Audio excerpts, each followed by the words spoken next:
Hello and welcome to a new episode of the Game Informer Show. I'm Ben Hanson, joined by Kyle Hilliard. Hello. Starry Jeff Cork. Hi. And Suriel Vazquez. That's me. Exciting show. This show is overflowing, and there's probably some things that we don't talk about. We'll cover it next week, because this show is packed, baby. Some would say too much. Too much. First of all, housekeeping. Simple things. Team Sonic Racing is out. Brian Che's review is on the site. He likes it. He says it's better than the first Sonic Racing game, but not as good as the second one. Is his rough ballpark. This is the same developer behind Crackdown 3, Sumo, our best buds that were on the podcast a while ago. Also, Ben Reed's reviewed Plague Tale. He says, hey, the story's really fun. This is like a stealth action-y type game. He said the story is fun and interesting and worth experiencing, and the gameplay is pretty meh. The game about the plague from the 1300s is Yeah, he said fun. it's a hoot. I don't know. His review's on the site. Check A it out. romping good time, he said. Yeah, but the meat of this stuff, Jeff Cork, we're going to talk to you about Minecraft, the 10th anniversary of Minecraft. Yeah. Very exciting. I think you have a trip to talk about as well. I do. Okay, just save it. Also, we'll talk to Javy Gwaltney about Observation, a game that he's red hot on, and also Outer Wilds, not Outer Worlds, just full Why did they do clarification. that? It's such a mess. I hate it so much. Also, the preview embargo is up for a game called Persona Q2 New Cinema Labyrinth. It's not coming out till June 4th, 2019, but this game is notable because it's the second Persona Q game. No, because it is basically the final 3DS game. It's the nail in the coffin. And so it's time for what we did for the Wii U, which with the classic Wii eulogy episode. It's time to honor the lifespan of the 3DS and kind of walk through it, share our favorite games, everything like that. Wrap its body in wraps and then burn it and push it out into the sea. Yeah, and then shoot arrows and keep missing. And Yeah. it gets more and more. The and stylus? Try turning off motion controls, and we'll see if that helps us get the aim right. That's a good point, yeah. But on that Persona Q2 thing, Kim's playing it, and she says, hey, it's nice to be reunited with the cast. She says it's a lot like the first one. If you like the first one, you'll like this one. So there's a lot of things with the 3DS to unpack. Then we have some great community emails. Then back after the show, we're joined by... We're going to keep this Marvel train rolling, I'd argue, throughout the entire month. We're joined by Bill Rosemann, who's the VP and creative director at Marvel Games, to talk about Marvel Ultimate Alliance 3 and just what it's like building up that gaming initiative over at Marvel, which is going well now. Very interesting. So fun show for now. Jeff Cork. Yeah. Hi.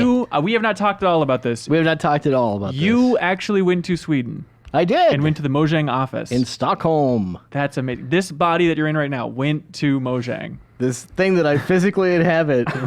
How did it go? It was great. It was a whirlwind trip. So it was like one full day at the studio, basically, and then I came home. And then you ate some Mexican food in Sweden. And then came I home. did go to a Mexican restaurant in Sweden. Thanks for letting us all know on Slack. I appreciate that. Yeah. By the way. Yeah, that's really fun. I don't know what my problem is. So I genuinely liked it. I like checking in on you guys. So like a lot of press went there, or what was the scene like? It was, I think, like 6 members of the international press and little old me. Okay. Yeah, so it was fun. Like, they've got their 10th anniversary blowout, and so they made an announcement and then an update, and then we just kind of had conversations with a bunch of people, got a studio tour, and Okay. yeah, it was What's a the real studio like? Paint the picture. What is the studio like? It is in the space that used to be where Skype's offices were. Oh, weird. And they kind of repurposed a lot of it, and it is definitely very Minecrafty. Like, you walk in, there's like a big pixelated mural, like in tile on the wall of some Minecraft stuff. Okay. A lot of creeper imagery, but in a good way. Oh, good. Way Yeah. to go. Like good creepers. Good creepers. Not bad creepers. Not Dear HR Yeah, that's right. kind of stuff. An open office format.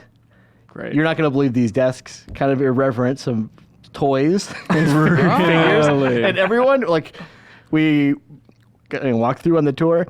Everyone, like, paused and said hi and seemed like they were just so happy and delighted to have us there. So either Swedish people are very good actors or everyone's just pretty chill. People were still rolling into the office in the morning, and it seems like I talked to several people about it, like, work-life balance is sane. Yeah, Sweden's usually pretty good with that type of stuff. Yeah. Yeah, from what I can gather. It helps that it's arguably the most successful game like currently, right? Yeah. Jared? Did you talk about Fortnite over there? I know that's a weird thing, the weird way to start this off, but did Fortnite come up once as like the competition? Because Minecraft for so long has been No. like the go-to biggest game on the planet. And now it's like, I don't know if that's true. I guess it's Fortnite.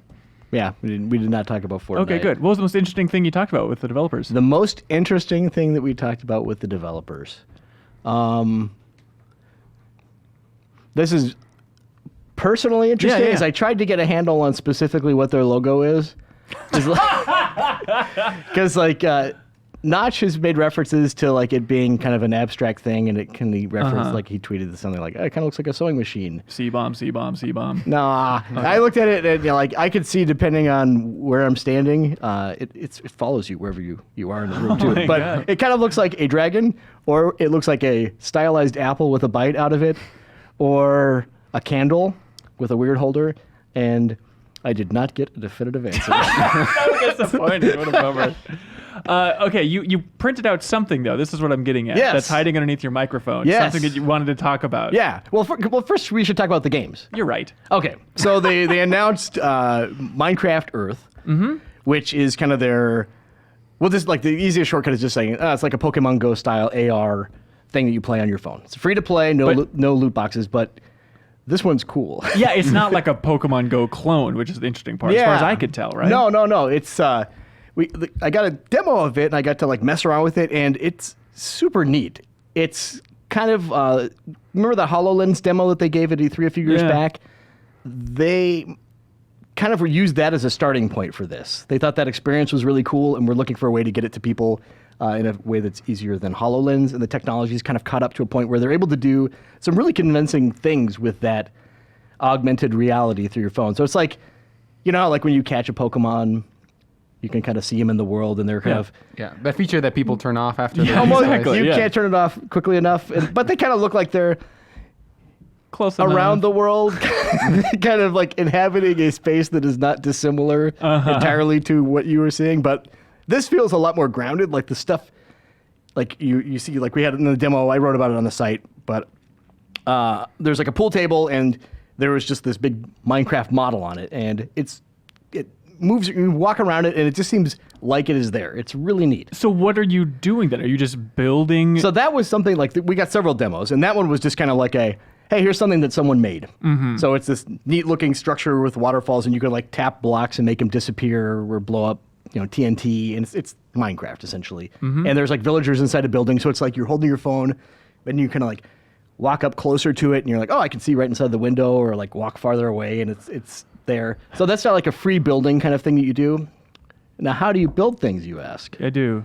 So there are missions and like activities that they call tappables, and you basically, this is where the more direct comparisons to Pokemon Go come in.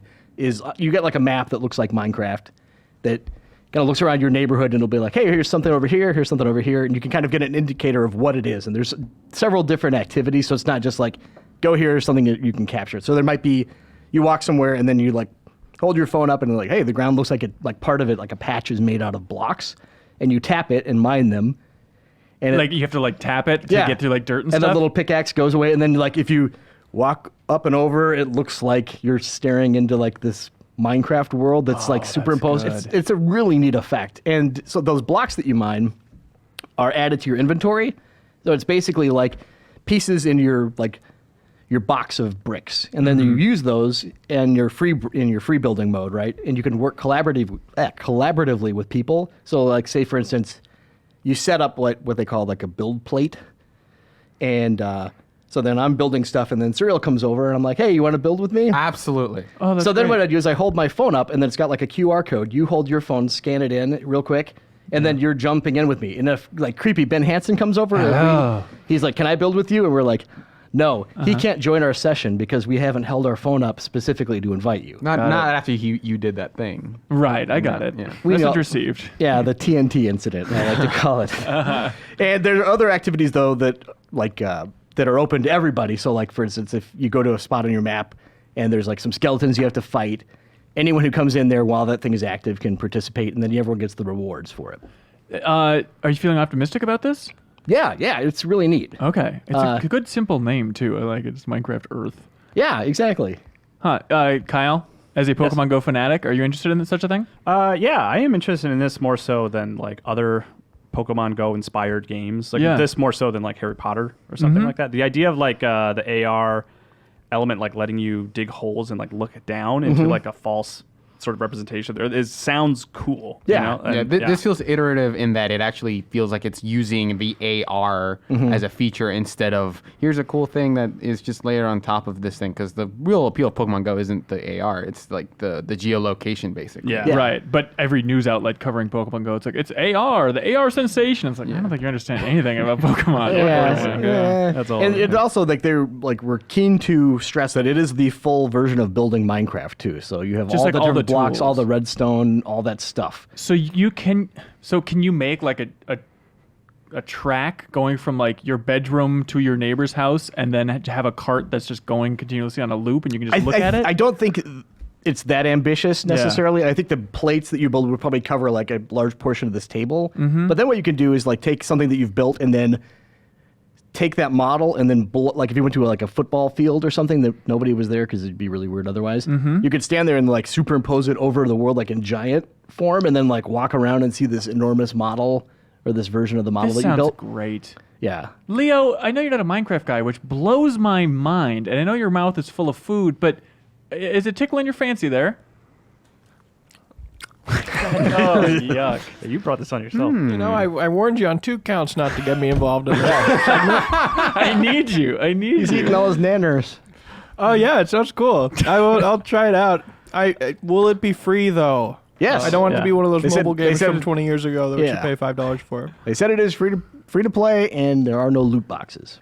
Okay, but what are you doing then? I don't know. How are they getting money? They didn't talk about it?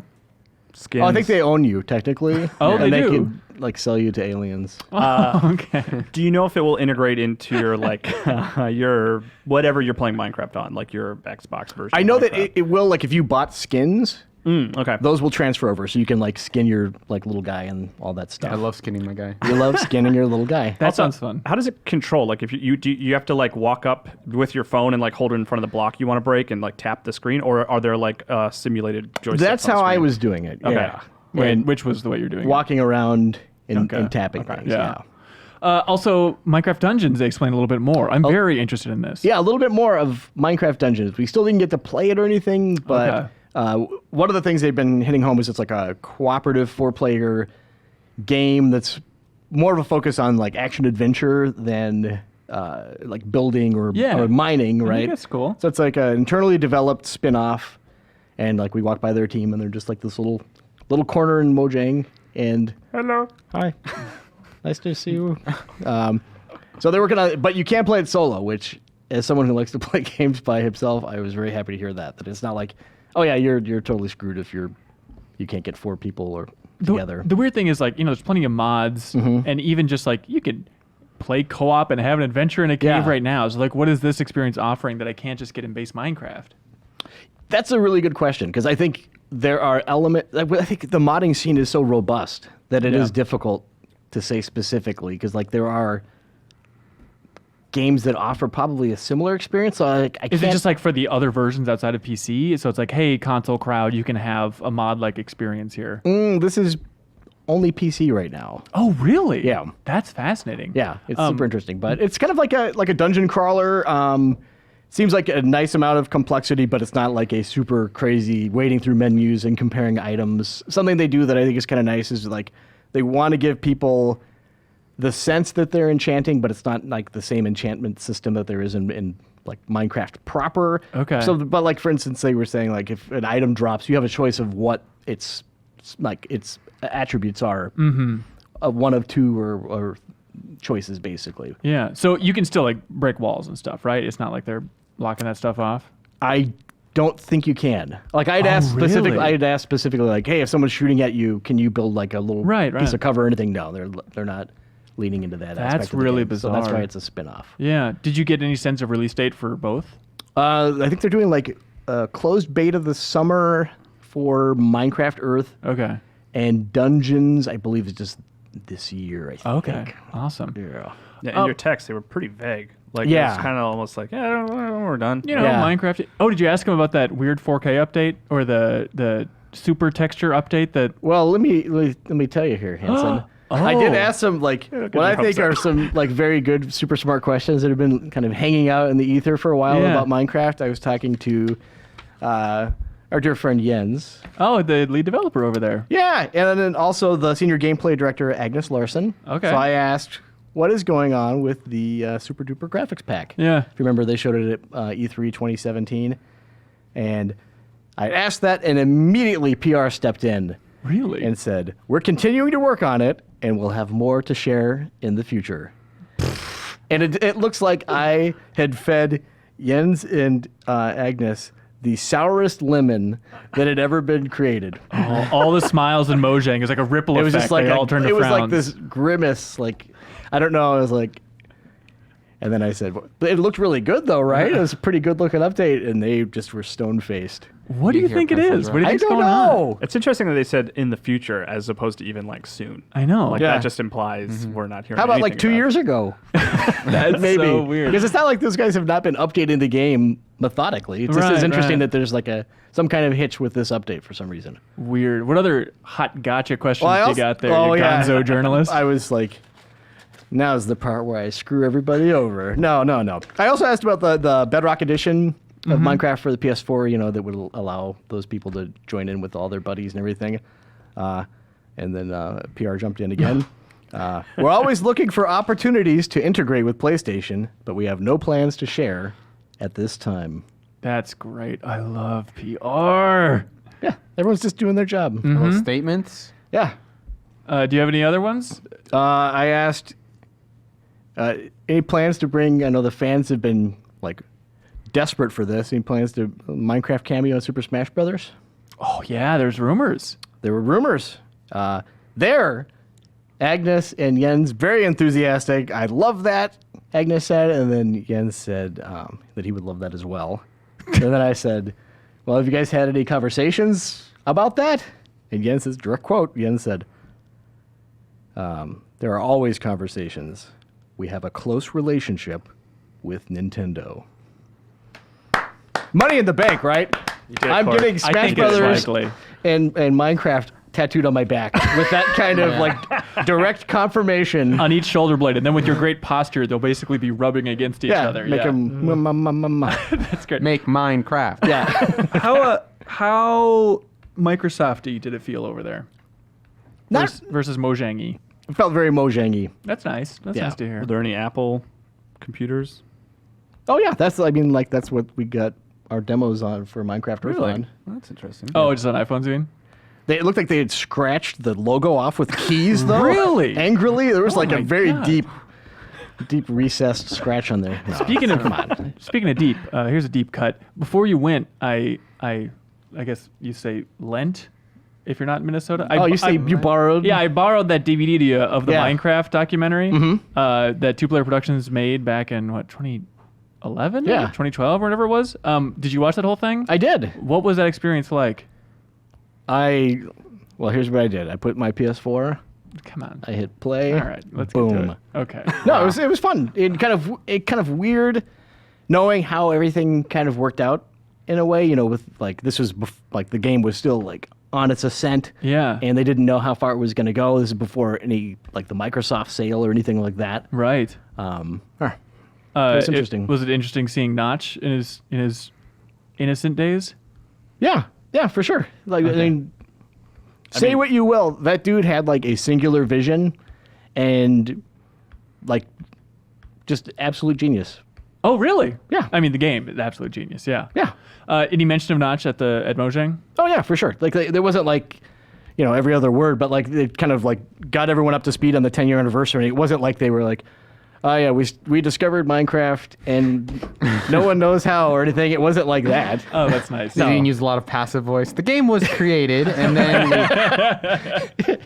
Yeah. That's fun. Yeah, and I had asked like the CEO about it, and they were just like, "Yeah, Marcus hasn't worked with us on Minecraft since the sale of the company to Microsoft." He's busy with his So- house with a bunch of candy tubes in it. That one detail, it seems as though that's the fact that he has a hat that he wears a lot, and then also has a candy wall. Or, like that's the only thing that people want to talk about with that guy. It's interesting. Did you see in the documentary? Full disclosure. There's a clip that we filmed technically. Yeah, I saw where it's that. Notch talking to Todd Howard at E3 in 2011, which you can find on Game Informer's YouTube channel. It's Yeah. bizarre to look back at now. It was really good on-screen attribution for that clip too. Oh, it wasn't. I'm in the credits though, which Are is you? nice. Yeah, I think Game Informer and my name is in the credits. Thank you. Also, that was Are you funny getting too. royalties for that? Not a single one, actually. Now that I think about it. But what was funny about that clip, though, is that, like, I could hear the VO, because I think the VO starts while they're showing other clips of Minecraft, just, wacky stuff like that. Yeah. And so I was watching it with my girlfriend at the time, right when it came out, and I said, I think my clip's coming up. And then the next clip that it showed in the highlight reel before it showed my actual footage was a marriage proposal in Minecraft. So she's like, she's like, are you serious? I'm like, not this part. This is not an actual How dare you? You've got to be kidding me. I don't want to marry you. Let's make it very never. clear. This is a disaster. No. Very uncomfortable. That's the best. Anything else to share from that trip? That's very exciting that you got to go. Yeah, it was super fun, and everyone was incredibly kind. And I think above all else, you get that sensation, and it kind of runs the gamut of, okay, they're saying this because they've been emotionally beaten down, and then the other end where it's just like, oh, people are like super passionate about this. I think that company, at least the people that I spoke to, everyone is super into Minecraft. Like one of the good. like, here's something real quick, you'll like this. Yeah. I asked, like, we got like presentations in the morning, and I asked PR, I said, hey, can I sit down and watch Agnes start a new world in Minecraft and just see how she approaches it? And then, because she's been playing the same world since 2011. Oh my god. And then I'm like, can I have her show me her world? And she was up for it. And we didn't have a whole lot of time, so the beginning of watching her start a new seed was not as enlightening as I was hoping, because it is basically punching trees and building axes and stuff. But she's like super funny, and then she showed me like this world, and it was amazing. It was this giant capital city, and like she climbed up at this tower, and like there's stuff as far as you could see. Yeah. And it was all built in survival mode too, so it wasn't like she was just creative mode, just dropping stuff. So you look at it and you're like, that's a lot of work. And she plays with her brother who lives far away, and some friends and she has like a notebook. She keeps stories of everything. Yeah. She seems kind of like shy about it. She doesn't share these with anybody, but it's just amazing. It was just a really cool experience. That's to see so the seed sweet. that someone's been working on for like 8 years now. Yeah, that's mind blowing. Yeah. So that's what she does. She's like the lead like gameplay programmer, and then she goes home and plays Minecraft. Oh my god, that's overwhelming. She says that to make the stories more interesting, she wants bad stuff to happen to the villagers, but she doesn't want to do it because she's nice. So she's written a script that basically makes bad things happen to the villagers to create drama. But it's, Stir up some mess. That's so Exactly. good. That's so fun. Yeah. Jeff Cork, Yes, will you sir. come back for emails later on? I wouldn't have it any other way. Okay, great. Suriel, you want to do that as well? Sure. Great. Do you two want to high five each other out of here? Yeah. Hey, hot damn. Joe Juba. Hey. Javy Gwaltney. Hi, everyone. I feel a 3DS conversation bubbling up in our guts. But first, we should talk about some important stuff. Outer Wilds, JV? Yeah. Is that out? No, that's not out for. We're not sure when it's coming out. We got access to a preview version of it, though. Okay. I saw, I think, a video years ago of somebody in a spaceship. What is this game? Okay, I think Nailed It's it. Kingdom Hearts. the easiest way to think about it is if you took like the basic concept of No Man's Sky, but replaced the procedurally generated stuff with like, planets that have been made by hand and that have like, custom stories and things to discover with like a story running through them. Okay. That's pretty much what Outer Wilds is. It also has a Groundhog Day sort of like time loop going on. So whenever you die, you go back to the beginning, but it's not a roguelike. Like you keep all your progress that you make. There's a lot of ways to die in this game. And they're all really Okay. funny. Like the first one was I went outside of my spaceship without my spacesuit. Forgot For to the put it last on. time, Captain JV, it's a bad idea. Died so you. instantly. Another time I was flying through an asteroid field and a giant anglerfish, not like an alien, but like a literal. Just like an actual alien Like- anglerfish, but in space. Yes, Yeah. ate me. What? Yeah. What is Okay. it doing out there? Yeah, but there's so many ways. It's just very comical, but it's really fun so far. It's a sort of quirky space exploration game. I'm like 5 hours into it. I'm enjoying it. The idea of a handmade No Man's Sky, it's like, how much content can they really make? How do you make a planet unless it's just like the size of a Mario Galaxy planet? I mean, some of them are pretty tiny, but Okay. some of them are like pretty big too. And it's not all planets. There's some like space stations and stuff. Okay. Yeah, Huh. but it's really enjoyable so far. But it feels much bigger than I thought it would be.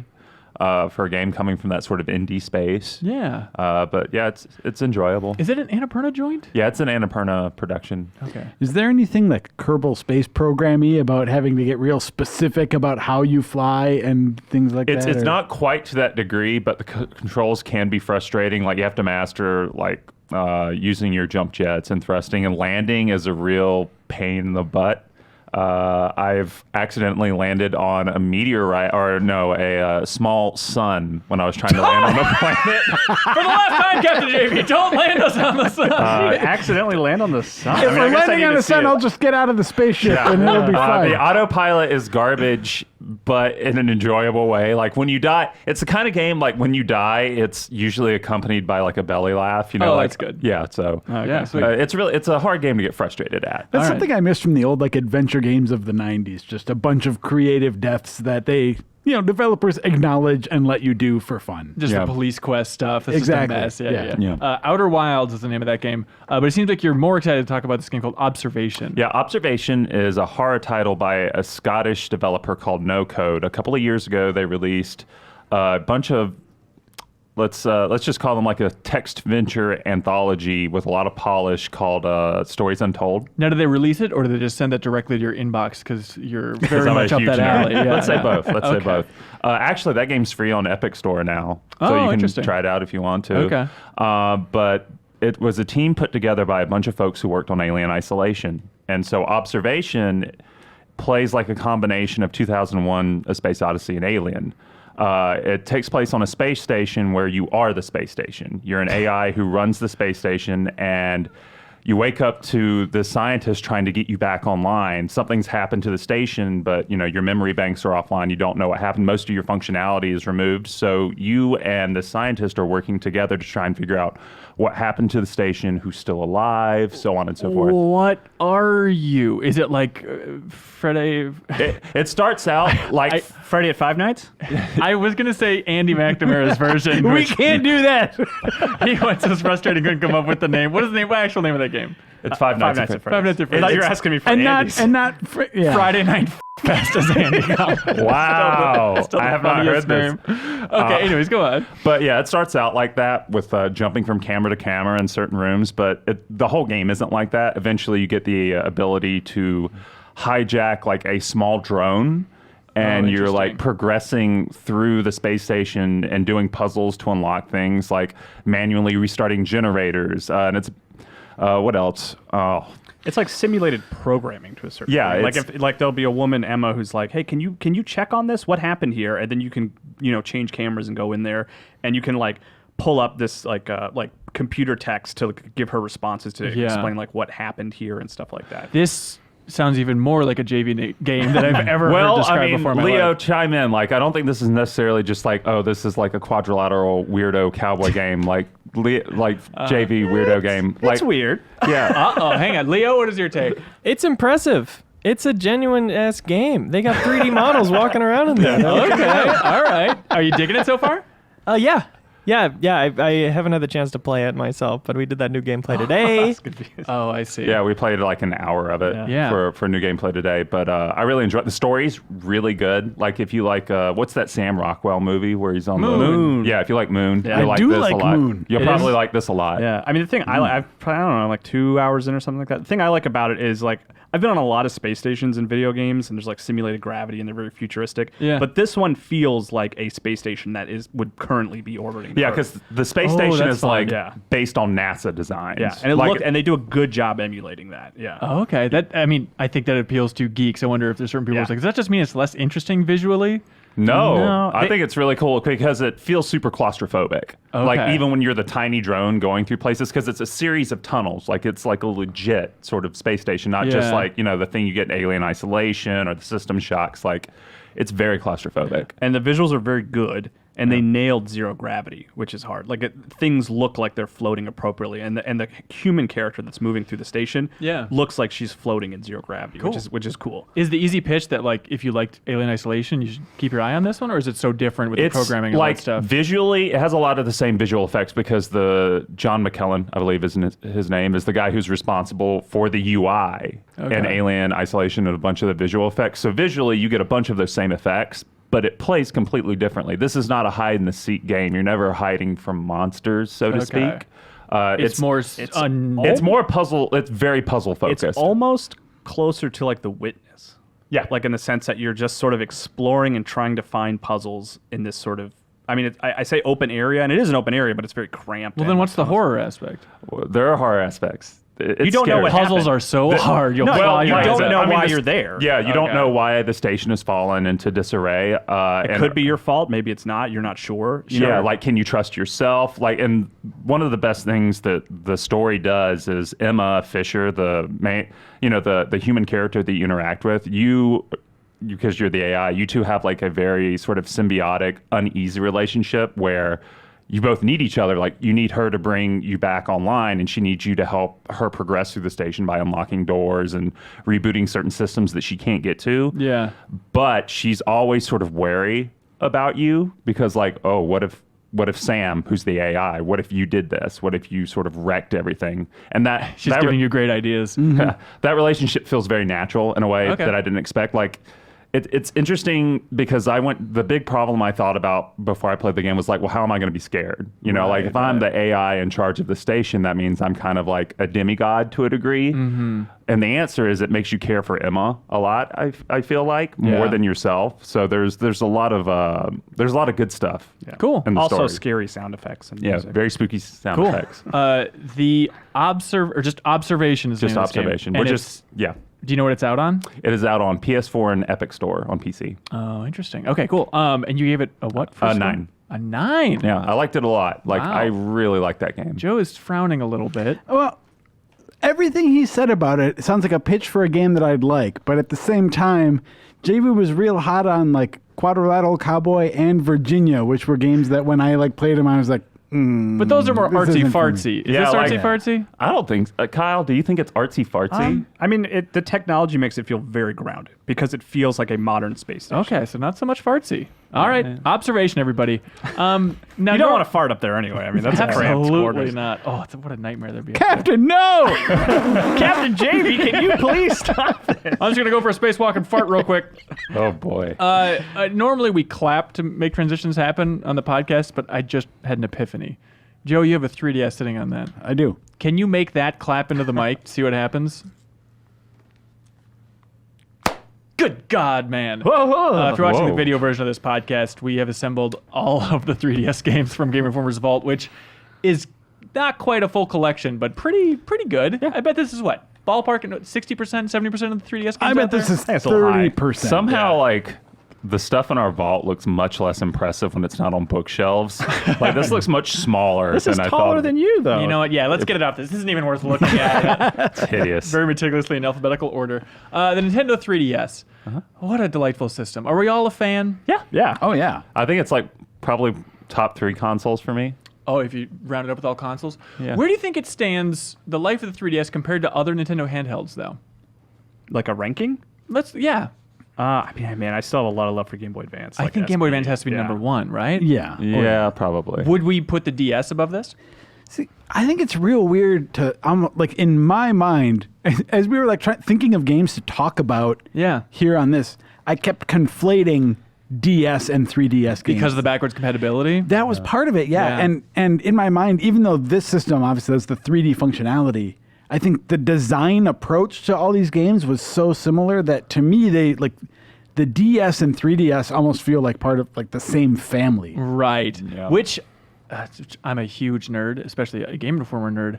I went back and listened to every episode of the Game Informer show in the Matt Helgeson era where we talked about the 3DS and the build-up to the 3DS. Oh, yeah? I loved it. And I cut together highlights, and I'll put it after the credits on this episode, so you can look at the timestamps if you're listening to it or watching it, and you can listen to all that. I think it'll be fun to go That's back. cool. I want to hear weird. that. Joe said some very embarrassing stuff. Oh, I did. Oh, no. Generally positive, or was very harsh on it? You forget how rough like the build up and then the launch of the 3DS was. It was a lot of belly aching. I definitely want to go through all this stuff. But real quick, Joe, just on your embarrassing stuff. It actually wasn't embarrassing. Oh, okay. But you said, you're like, yeah, they're remaking Ocarina of Time for 3DS, and I've never played it. I'm going to play Ocarina of Time for the first time on the 3DS. Did Yeah. you do that?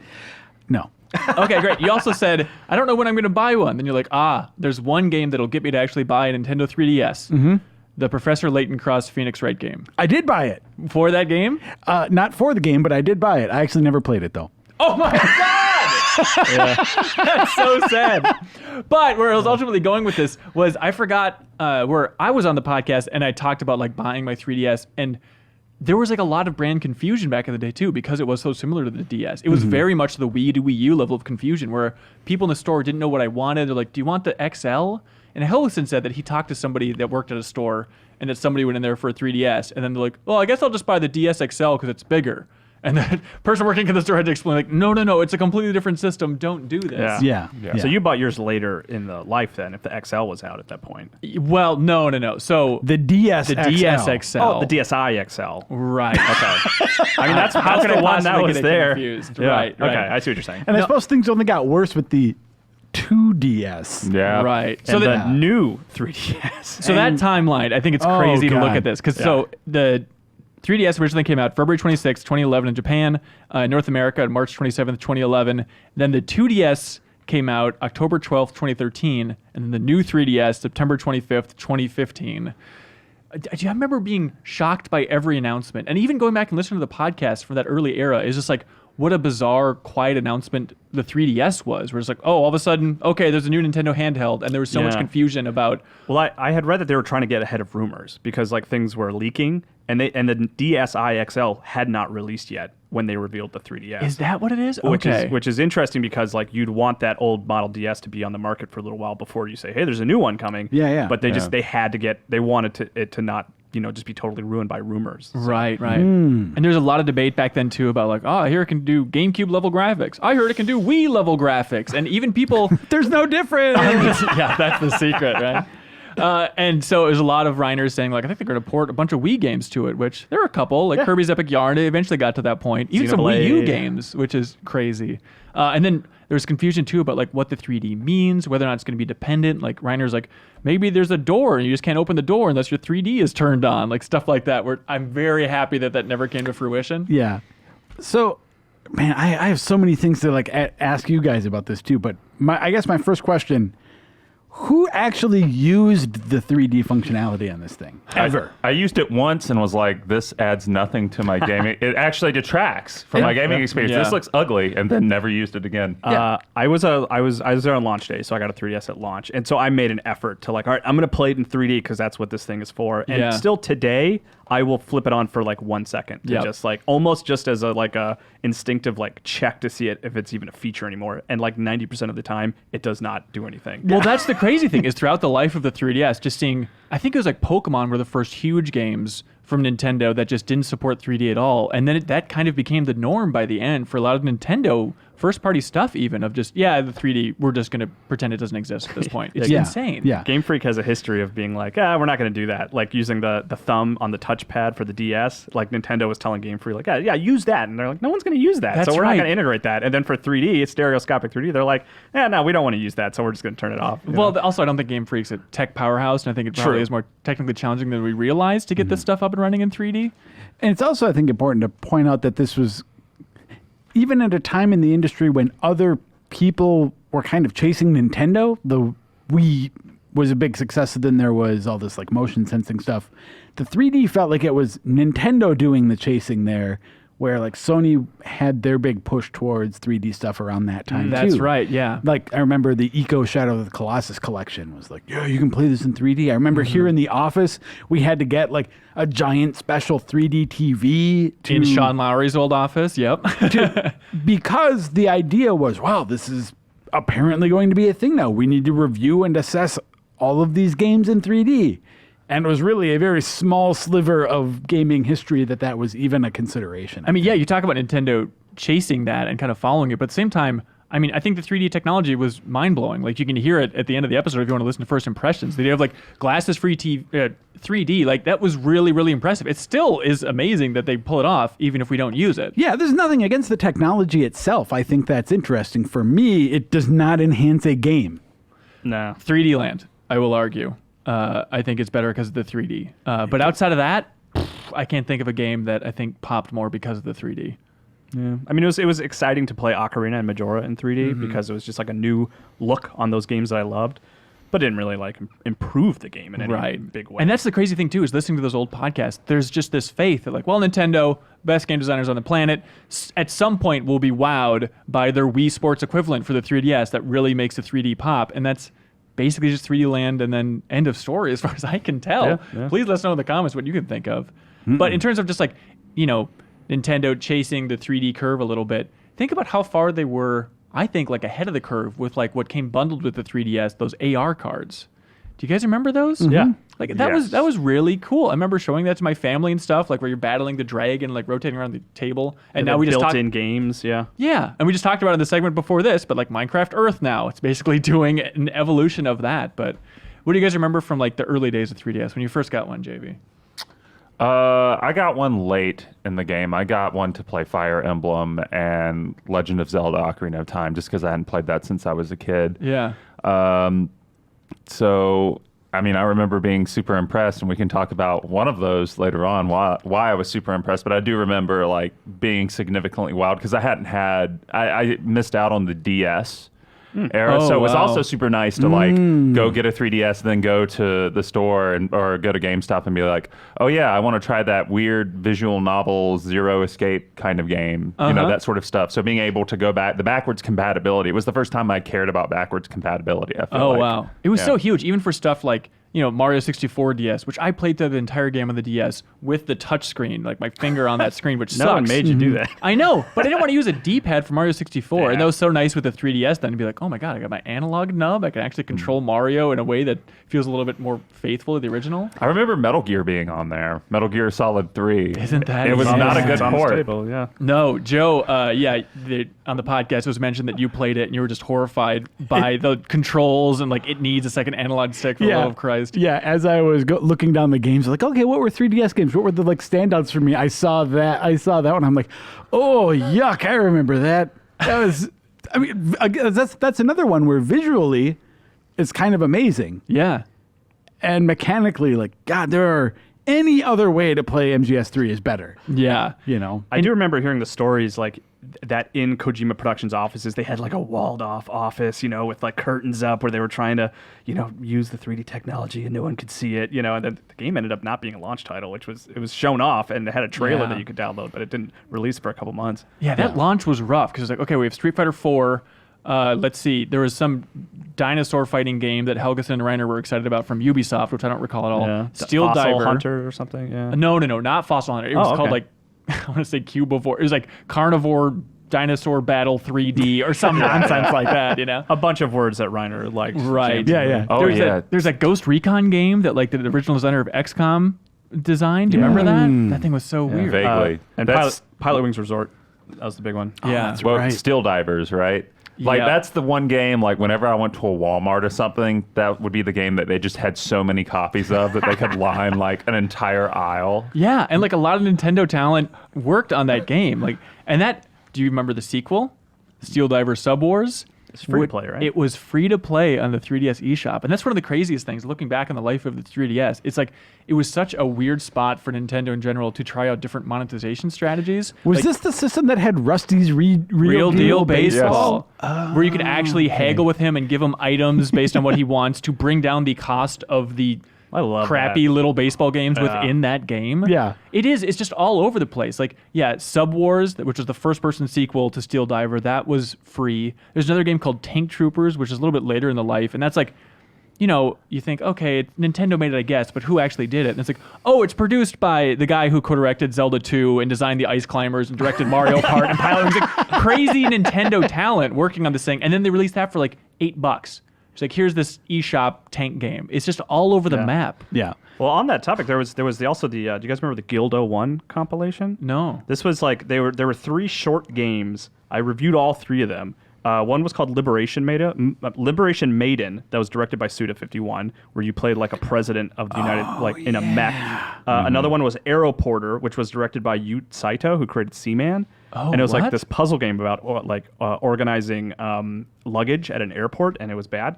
And then there was Crimson Shroud, which was like a borderline visual novel, like fantasy RPG. They were all really short. Like each one of these games was a couple, like 2 hours long. And that one was directed by Yasumi Matsudo, who did Final Fantasy Tactics and Ogre Battle and stuff like that. And Is they it were good?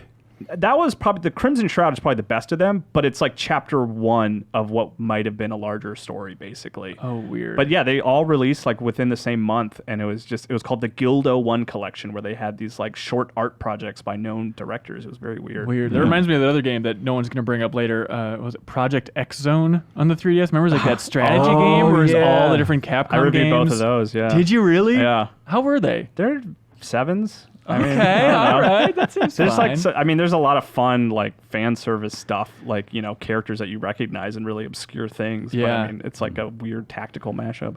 By the way, I really hope everybody, if you're watching this video podcast, that you're watching it through the YouTube app on the 3DS. I will be able to track that through the analytics in YouTube. I want to see how many people do it. Even if it's too late now, go back and just let it play on your 3DS because I want those 3DS games.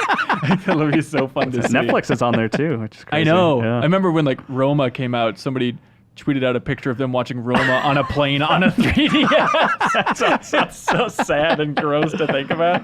Oh, that's great. Like that early era of the 3DS, it seemed like so many podcast conversations were had about the price cut and how bonkers that was, right? Because it dropped from, what was it, $270 down to $170? That sounds about right. Something like that. And it was less than 6 months after the system launched. It's like they just weren't meeting their sales expectations. Nintendo panicked and had a huge price drop, but then it pissed off all the old fans, so they bundled it with what they called the Ambassador program, right? Yeah. Where they gave you all these old NES and GBA games, which was really generous, and they said at the time, like, these would be exclusive to just the ambassadors, and everyone's like, yeah, right, we'll see how long that lasts. It was. It was always exclusive. It was absurd. I'm so happy. I love having, Yoshi's Island, and I love having the original WarioWare on my 3DS. I play it so much. I'm a proud ambassador. I'm glad I spent that extra money. I wasn't. I was a price cut adoptee, I think. Yeah. I apparently, I didn't remember this, but Ben Reeves said that apparently I told him about some hack, a way that you could actually buy it for the new price point if you like pre-order it maybe, but then at the same time get in on the ambassador program if you register it. So Yeah. I got both ends. It could be done. It was tough. Yeah. Yeah. but- Oh. Did you guys ever play with the Frankenstick? I think as the 8-4 Play podcast called it. Like, Yeah. remember that weird attachment for like Revelation? Circle. It was called the Circle Pad Pro. That's right. Yeah. Yes. Yeah, for Resident Evil Revelations specifically, I went and bought Resident Evil Revelations and Circle Pad. I want to think. I'm trying to think what that was on. Maybe Monster Hunter is when Yeah. I played Yeah, it with Monster that Hunter, a yeah. little bit. Right. It was so weird, and it needed like another battery inside of it. And it was funny, like hell yeah. when talking about that on the podcast and stuff too, like everyone was like, well, at some point there'll be a new iteration of the 3DS with 2 analog sticks. And not really. They had that gross nub The weird on the little new nub. 3DS. Yeah. It worked Yeah. though. I ended up playing Revelations with the nub mostly because I never Rubbing that nipple. What did they Rubbing that call nub. it? The Pro Stick or It was something? a Circle Pad Pro. is No, what no, it no, was no, called. no, no, no. The that? iteration. Yeah. I think the DS nipple. I think is what Yeah, it's I called. think that was the official terminology. Yeah. Can I tell you my new 3DS story? Please. I had this one, and they put out Xenoblade Chronicles, which was only compatible. I think is one of fewer than 5 games. That was, Minecraft, the Super Nintendo stuff, right? Yeah, and then there's like stuff like Hyrule Warriors, which is markedly better on new 3DS, but it's not. but in terms of of just like you exclusive, cannot play this game. Xenoblade Chronicles was one of the few like you can only play it on new 3DS. Yeah. So I never played that when it was on Wii. So I was like, oh, I'm going to go get a new 3DS and play it. And I actually did. Like, I went out and bought it. This isn't some Ocarina of Time, Right. Layton versus. I went out and bought it and then saw a little bit of what the process was for like transferring your old data to your new one and all this. And I was just like, man, I just got that sick feeling in my stomach, that kind of like buyer's remorse of like, this is a hassle and this is expensive. Sounds and like this is- laziness in the pit of your stomach, but Well, yeah. but then also just like if I needed to, I could just like borrow, like check out from our vault Xenoblade and play it on my Wii. And it's like, is Right. it all? So I ended up taking my new 3DS back after buying it, just getting all my money back and sticking with this thing. So I have my original 3DS and nothing else. Well, you know what you missed out on by not doing that transfer process? What's that? Is they have a full animation of Pikmin carrying all your It is save very files from one cute. DS to the other, and it's adorable. It is amazingly adorable. Joe looks like he'll live. Yeah. That is one of the most amazing things about 3DS is like how many iterations Nintendo got us to buy, right? Like I bought the original and then I got the XL. I stopped there, but I know a lot of people who would buy like those limited edition ones and then just never open them. Like we bought this system again and again and again, and no one felt too ripped off, right? Is this the XL? Do I have the XL? Yeah, it's Yeah, XL. it says it on the back. but not the new. Oh, yeah, okay. Way to go. How many did you buy, Kyle? So I bought the launch one. I bought a. Oh, that's right, because those were real, like, square, weren't they? Yeah. Oh, It didn't feel great in your hand. Yeah. And then I bought the XL. I did buy an XL, and then I bought the new 3DS. Okay. I had an original one. I got the 2D one, which was hilarious. Oh boy. That actually And feels then, pretty good. new I will, 3DS. Like, in your hands, the 2DS feels nice. Oh, it feels good, but it looks Yeah. fucking stupid. That one It's a doesn't top even down. have a clamshell, right? It's Nope. just, okay. Yeah, it's a blunt It looks like object. an You can really murder Etch-a-Sketch. somebody with Yeah, it. Kinda, yeah. Yeah, it's bizarre. The first time I got my hands on a 3DS, it was the original version, and it was at E3 when Nintendo was like I think they had just announced it, or so they did the roll. I was actually in the theater for the press conference, and immediately afterwards, after they cleared the stage, they had, and I'm 90% sure I'm remembering this correctly and not conflating it with like an N-Gage press conference. But they had women standing around with belts that had a few 3DSs attached to it. But like by, a wire, like a bike chain wire kind of thing, right? It's a different era, 2010. And you sort of stood around and in like awkward proximity as you like pulled this thing out, and I played Steel Diver for the first my time. God. Like, And bad news, Joe. That was the peak of your life. That's as good as it that gets. was the peak of Steel Diver's life. There's a lot of fans out there. I think they really have to. But that was a very surreal experience for Yeah. that. Yeah, I can imagine. Were you like very- excited, like when you turned on the stereoscopic 3D? Were you like impressed? Because that really did impress me the first time I actually used it Yeah, in person. absolutely. In person. I don't know if impressed is the right word. I was surprised that it worked in the way that they seemed to advertise that it worked. Yeah. I was pretty sure, like, all right, they say it looks like that, but no way. And their advertising was so weird too, because it was just like I went back and watched like the 2010 reveal, and it's just Miyamoto and Iwata and Reggie in this video, and it's like, well, we can't show you the 3D, but this is what it's like, and it's like Bowser coming out and like burning Reggie, and like a dog jumping into Miyamoto's arms. Like they're trying to get across any way they could. It was just a mess to communicate. Yeah. Trust us. Go to a store and see it. You'll really like it.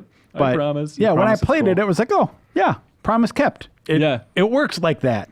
Yeah. And then And where's the slider to turn it off? Yeah, well, exactly, because you sit and you play it for a few minutes, and for me anyway, like I started getting a headache, and I was like, nah, I can't do this.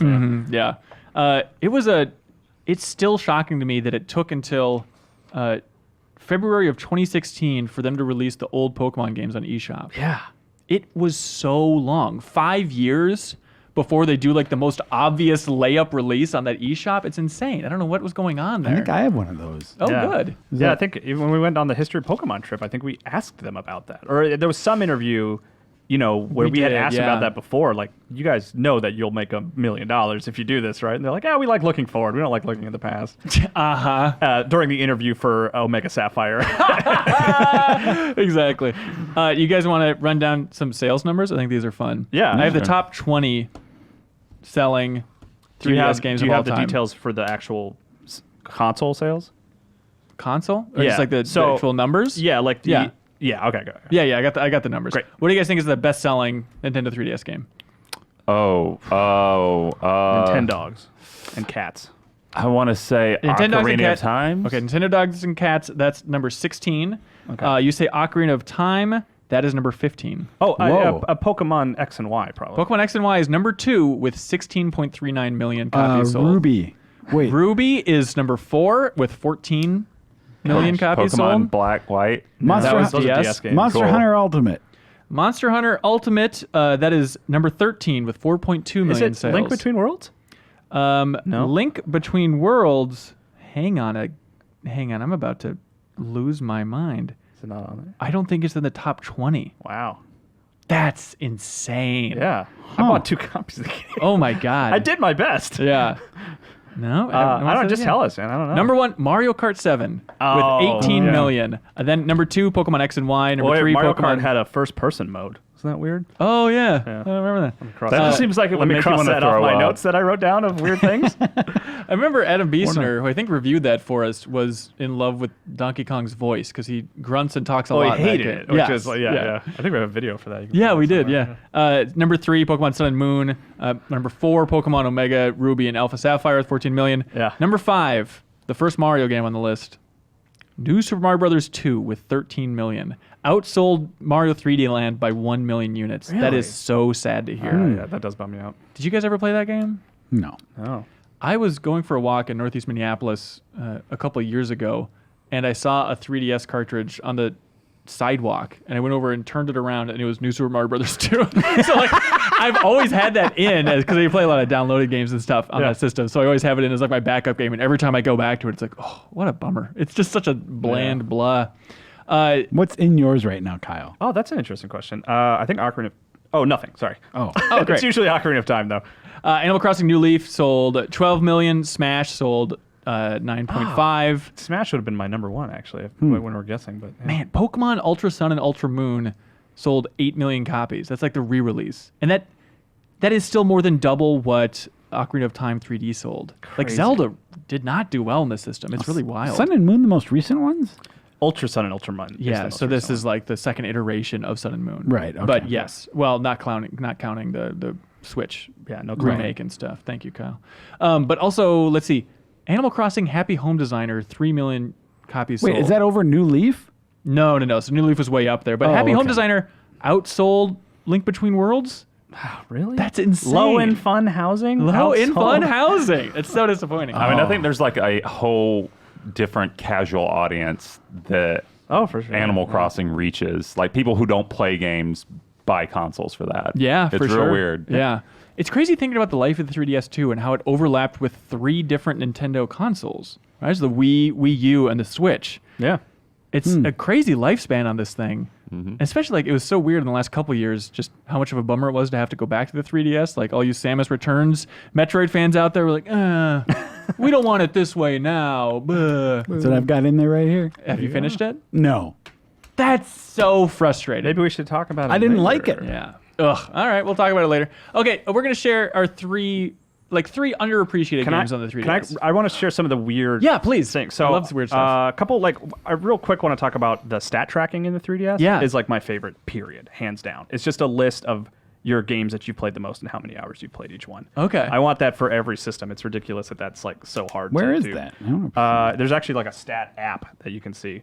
I also you could take notes for games, What? which I never took advantage of, but there's like a notepad where you can write down notes for individual games if you want. And I wanted to go through real quick some of like the weird music options in the game and like sound. Like there's this whole sound editor thing.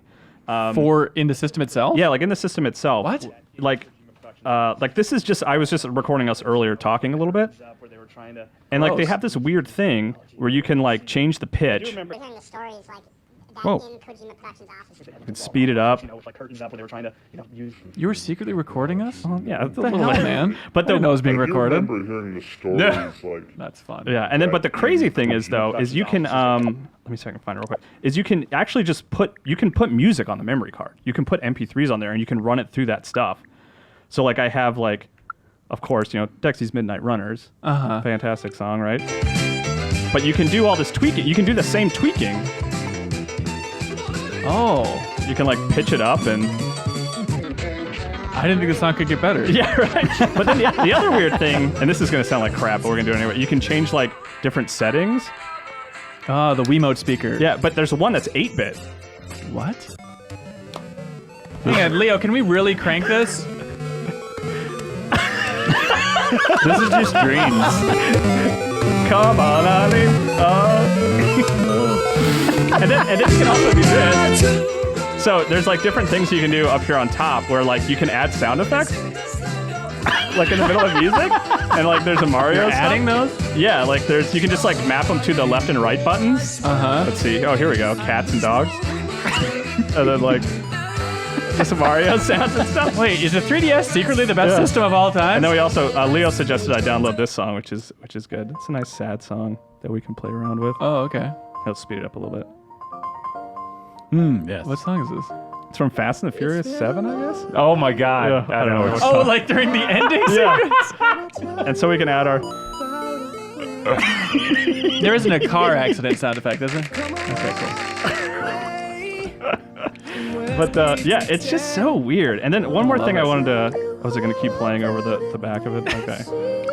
I do remember hearing the stories like. Sorry. Okay. So and then there's another weird thing, just real quick that where can I find? Oh, in the camera. So you can like pull up the camera and you can add stickers and stuff. Like years before Snapchat, that kind of thing. But then there's also this weird thing, which is like such a Nintendo thing to do, where like you can pull up an image and put graffiti on it, but you can choose musical notes, and depending on where you place the note on the picture, it actually plays like a specific tone. So it will always play that note in the top left. It will always play this note in the bottom right. Oh my and so you God, can actually Nintendo. like make music by placing stamps on like specific parts of the picture. Yeah. It's weird. It's just like I love Nintendo consoles that just have that weird integrated secret things into Which it. the It's so Switch, other strange. than that weird golf game being baked into the Switch, like there's not. It's so bare bones compared to previous systems in a way. It's bizarre. Yeah, I love all that. I just wanted to show off some of that like weird stuff. But Yeah. the fact that Kyle is the only one who knew about or explored these things, I think, is maybe an argument for why it's okay that the Switch doesn't Well, incorporate. look, we're gonna sell a lot of new 3DS units because of this. Yeah, this is a whole I mean, thing. it is. Yeah, it is. It was a weird thing that I explored a lot when I had the 3DS and I didn't have any games. So I Yeah. just like went into all these menus and tried things out. But yeah, once I had games for it, I never went to the music player. But at the again or launch, that would have anything. been very helpful because we were all dying Yeah, for games. yeah. Like going back and listening to those podcasts, it was amazing. Where it's like, well, I guess if we've been playing a lot of the Street Pass games, like that was the big discussion. I is wanted how to at least obsessed everybody mention was. Street Pass because there was a period of time where I was really into it and I liked it. Like I was telling you when I interviewed here, I flew up. 3DS was still pretty new at the time, and I remember spot passing with someone in the airport and like getting their dead or alive avatar to fight against. And I just thought that was such a unique, weird thing. And they did some interesting things with that later in life. I was a little disappointed the Switch didn't have any kind of integration like that. In any way. I don't think I ever booted any of that stuff up. I dodged it from the beginning, and I feel like a maniac. I ran into a weird thing where I had there were like puzzles you could complete by street passing with people. And I ran into a thing where I finished all the puzzles, but there weren't that many. It was like a first round or whatever. And they did an update that added more puzzles for people. And I kept downloading updates, but it never updated the puzzles for me. So it's there was never any reason to like street pass anymore because I didn't have any new puzzles to finish. That's Real frustrating. quick, Joe, do you have your ranking pulled up? I did. Yeah. What was number one? I want to see my number. You guys don't. I don't think you have your 3Ds with you. Mine is actually Pokemon Y with 62 hours. Interesting. And then Picross 3D Round 2 with 55 hours. Yeah. And then Majora's Mask. I'll talk about mine later. Yeah. Oh, interesting. Okay, yeah, because we're going to break down some of our games. So, underappreciated games. We each have 3. Let's go around the horn. We got this. Kyle, your third most underappreciated game on the 3DS. You ready for it? I think And so. maybe this could be an argument, but Metroid, Samus Returns. I think you're right. I think it's an underrated game. Yeah. I really, really love that game. I think it's an awesome Metroid game. It is a Metroid game that people wanted for a long time. They finally released it, and like we gave it a great review, and I remember 9.75. just playing the hell out of it. I 100%ed it and everything. But it was just kind of a dud. It just sort of splashed and it was like gone. It was the most frustrating thing in the world to not really being a 2D Metroid fan and then hearing belly aching for so many decades. Then they release a game and everyone's like, Yeah. It's not the right game though. It's a great Metroid game. It's not though. What's wrong have you with it? played it and completed it, Joe? I didn't complete it because I didn't like it. Okay, that's a fair argument.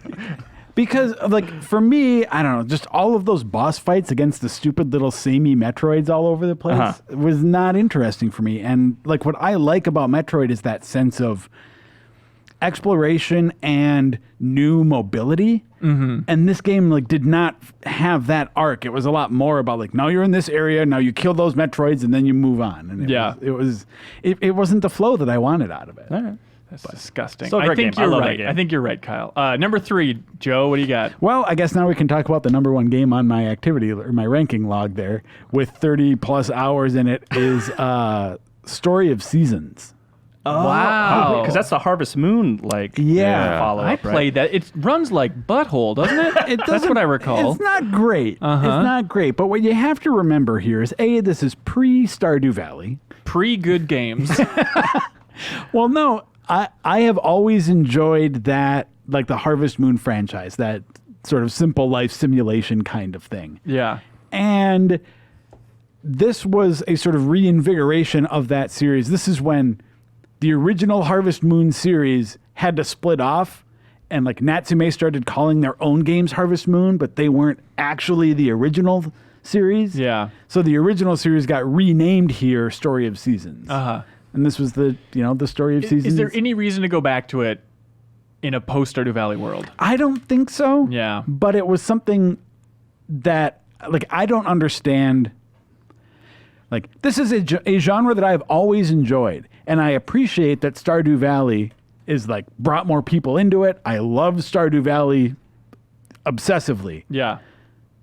But Story of Seasons is, like, it was good then, too. Like, this formula was working there also. Yeah.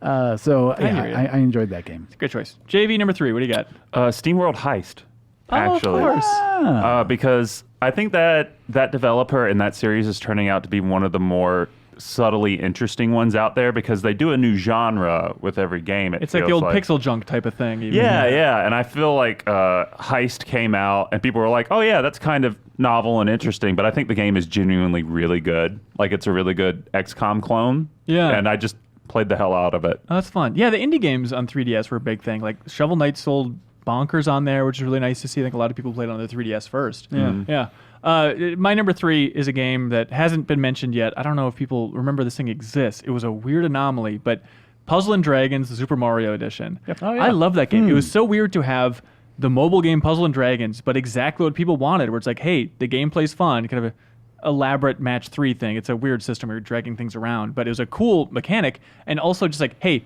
you pay $40 for it, base price, no nickel and diming, right? It's just so satisfying to have what is a good game not be destroyed by crappy monetization and free-to-play puzzle garbage. RPG, yeah. Yeah. And then the Mario stuff was fun. It's like, all right, you're fighting a couple of Goombas up top, and they have different layout and stuff, and you're building out your different decks, essentially, and I think that game's really cool. Yeah. I never played it. It's cool. Kyle, number 2. Number 2 is honestly not a game that I like particularly love, but I think it's like a weird anomaly in the Pokemon franchise, is Pokemon Conquest. Oh, which one was that? This is the one with Nobunaga. Was that 3DS? Yeah. Wow. Wait, hold on. I'm actually second guessing myself. I think it now. might Is be DS? DS. I think it might be like towards the end of the DS lifespan. You might be right, which think is like plays into the whole thing that Joe was talking about. You done goofed. Yeah. I done Yeah. it, but that's still a weird game because it's like one of the few that looks into the like franchise of Pokemon's past. Yeah. Like they actually in the opening of the game they look at like what Pokemon looked like in that sort of feudal Japan era, Yeah. which is like really weird. Well, you get to see a little bit of that in Detective Pikachu. Yeah, exactly. That's when it came on screen. I was like, oh, Pokemon Conquest. Yeah. This isn't going to make my list. Well, is it going to make anybody's list? I went back and played Detective Pikachu before this podcast, like after seeing the movie. That game sucks. But I guess Reeves thought it was fine and stuff, but like it's crazy like how connected to the movie it is. Like the same town, obviously still Rhyme City, the same main character's name and all this stuff. It opens with like Apom stealing your stuff and running away, or it's like the big Apom sequence from the movie. It does a good job of integrating Pokemon into like real world situations, which is Yeah. it does that more so than other Pokemon games. But Also, maybe it's just because I've had Ace Attorney on the brain, but like playing that game, it's like it feels just like a worse Ace Attorney in some ways, just like the scanning for evidence sequence and stuff, where it's like, would Pokemon Detective Pikachu, the movie, be such a big hit and exist if it wasn't for Pokemon trying to kind of clone Ace Attorney in some way? Like, it's weird that Ace Attorney is almost getting the ball rolling for this major motion picture at this point. And actually, that rolls into my number 2 underrated Oh, game. beautiful. Which is Ace Attorney Spirit of Justice. Okay, that's the one with a different protagonist, right? Which, no. Oh. That's Apollo, like... So, like, ultimately, I think the Ace Attorney series gets the most love for the original trilogy, which I think is probably appropriate. Like, that 3-game arc is really good. Mm-hmm. But I don't think you should check out after that arc, because, like, the story and the characters come back, and what I like about Spirit of Justice is, it's sort of, without spoiling anything about it, it does a good job of bringing certain things, like, back around that for fans of the series and stuff that I think it's underrated just because I think people looked at it as like, yep, here's another Ace Attorney game. All right. But really, it's like not only is it a fun game, but it's also kind of kind of amazing that it even happened because it felt like that series was running on fumes, and the fact that they like made another one, put it out there. I don't know. I appreciate That's it. great choice. JV number 2. Okay, so this one is underappreciated, I think, more now than when it came out. Like in terms of like the series of where it's at, I put Resident Evil Revelations. Oh, okay. Because I think like I'm part of the group that really hates 5 and 6. Don't tell Tim Turry, but I think those games are garbage. And Revelations was Even the 5, one huh? that righted the ship, so to speak, where it went like, oh, we're going back to sort of more survival horror. We're literally going to go to a ship. Yes, That's how exactly. we're trying to write this. Exactly. We're gonna write this shit. The port's pulling into right. Yeah, so seeing how Never that mind. series has like, sort of gone back to its roots after that initial return right there, that makes me appreciate that game more. Yeah. Like people don't really talk about Revelations that much, I feel like No. now, but I feel like that was the turning point. Yeah. I really like that game a lot too. Yep. Yeah. I remember on the 8-4 Play podcast, a lot of complaining about the enemy designs because they're just like white, gray blobs. And that was like the Yeah. main thing that you're shooting in that game. Yeah, well, Yeah, what are you going to Kind do? of look like turn-ups. Yeah, well, who cares about enemies in Resident Evil? I mean, I thought they were more interesting than zombies. My number 2 is Rhythm Heaven Megamix. Love that game. I love Rhythm Heaven games, and this is like, basically everything you could hope for from a new Rhythm Heaven game, although it's not the original GBA game. But especially, every time I go back to it, just the other night I went back to it too, just to play the song that's in the remix. I think, it's later on in the game, but it's just I'm a Lady Now by Hots Mike. One of the catchiest songs I've ever heard in my life, and it's like redecorates everything with like this bee theme. It is so stupid to have this song about being a lady now sung by like this 7-year-old girl with this overall bee theme. It is just a delight. It's great. Yeah, I love it. That's one that like I'll just never delete from my 3DS hard drive for sure. Yeah, and it's great to like, that's the rare instance where I'll actually hook it up to my big speakers at home so I can blast the Megamix soundtrack. Just scream, I'm a lady now. Yeah. Anyways, you're number 1, Kyle. My number 1 is Harmonite. I don't know if you guys remember this Wow, game. music theme. Okay. Yeah, Harmonite is a rhythm platformer, like a Bit Trip Runner, kind of that sort of vein of game, but it's developed by Game Freak. Mm-hmm. So it's like one of the few non-Pokemon Game Freak games, and it's great. I love it, and I even it's one of those games that I won't delete. I'll return to it every now because it's fun to just do like the platforming and stuff like that. And after you beat the game, you can actually unlock. There are not Pokemon in the game, but you can play like the Pokemon battle theme in a level and stuff like that. And the boss battles are awesome. They're really cool and like bombastic. And it never got like a physical release or anything. It's just exclusively digital. So it's like it's a game that will be lost once the 3DS disappears. But I really love that game. I like Game Freak's non-Pokemon games, and like that and Drill Dozer I think are like fantastic. Yeah, great choice. Joe, number 1. Radiant Historia Perfect Chronology. Pervert chronology? Perfect chronology. Pervert chronology. Yep. Pervert. This is the Pornhology. pervert game. This is the porno game. That's it. I like naked games. This game came out less than 2 years ago, right?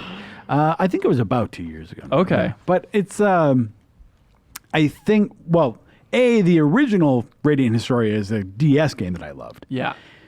I think one of the reasons this is underrated as a 3DS game is I think some people wrote it off as like, well, okay, so this is just this old game that I can play again on a new console. And the thing that's to know about it on 3DS is that it's got this new mode that I think they call friendly mode that kind of like the original game had a bit of an issue with like repetition and going back and having to like do a lot of samey fights and stuff. The friendly mode isn't just like an easy mode. It kind of turns the game into a little more of like a visual novel with some RPG elements to it. Okay. So it's a way to go and like experience what I think is like one of the best sort of time travel stories that video games have If ever you like attempted. Chrono Trigger, I mean, you should check out Radiant Historia. Yeah, that's really the bottom line there. Yeah. Great choice. JV number 1.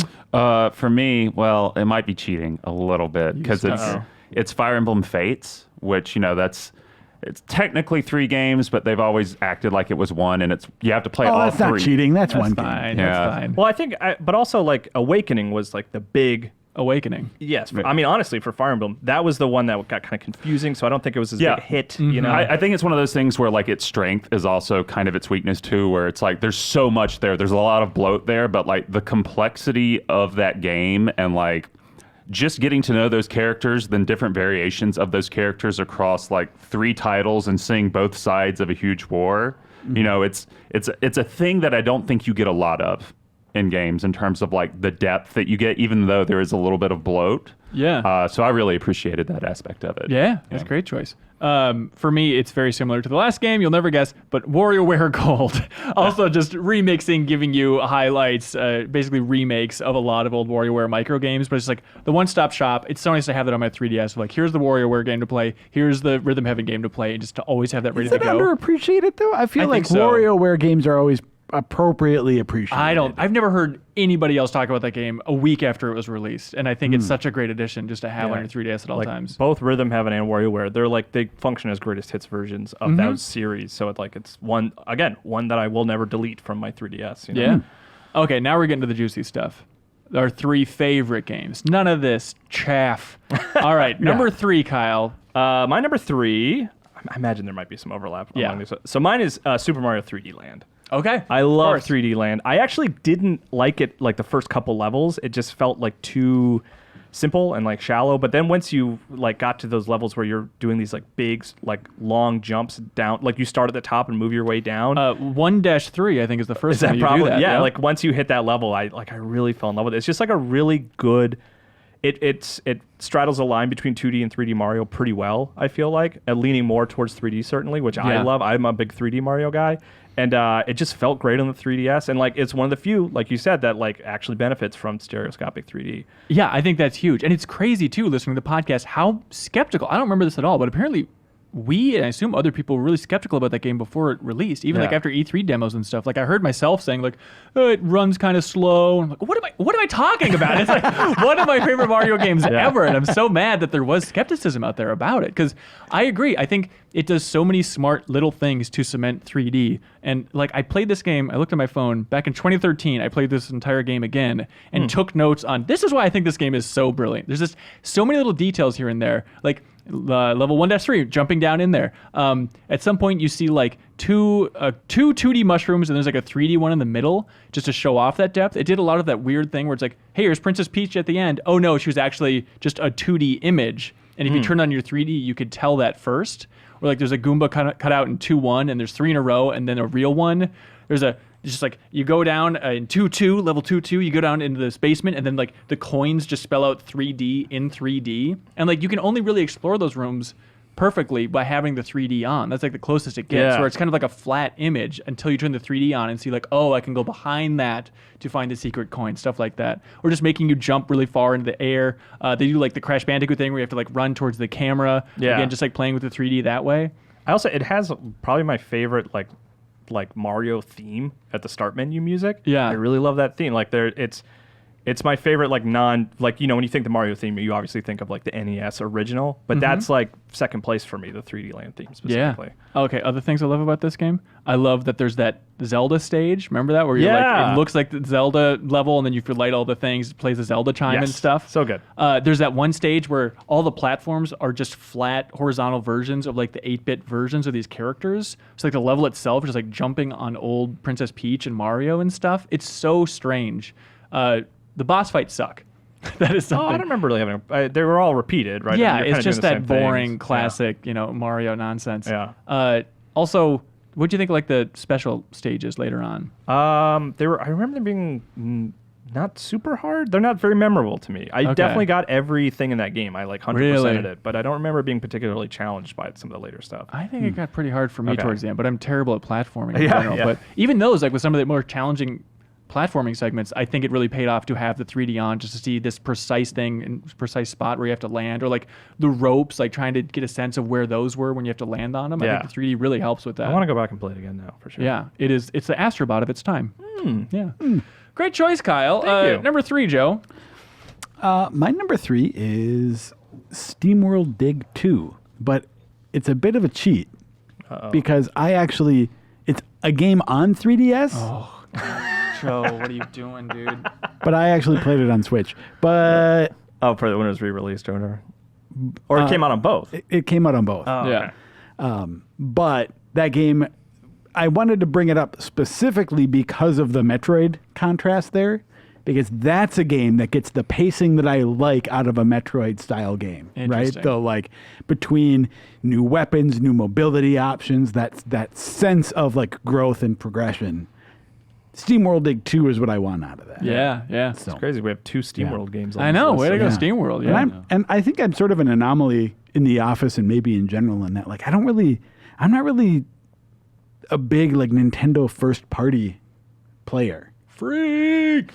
So, Yeah, the reason everybody else bought a 3DS. yeah, You basically, not yeah. so much. It's not me so much. No, I'm kind of in the same boat. Like when I bought a 3DS, it was for stuff like, well, no, never mind. You're on your own. Yeah, Yeah, I it's mean, you like- did say you got it for Ocarina earlier. Yeah, I was like, Yeah. no.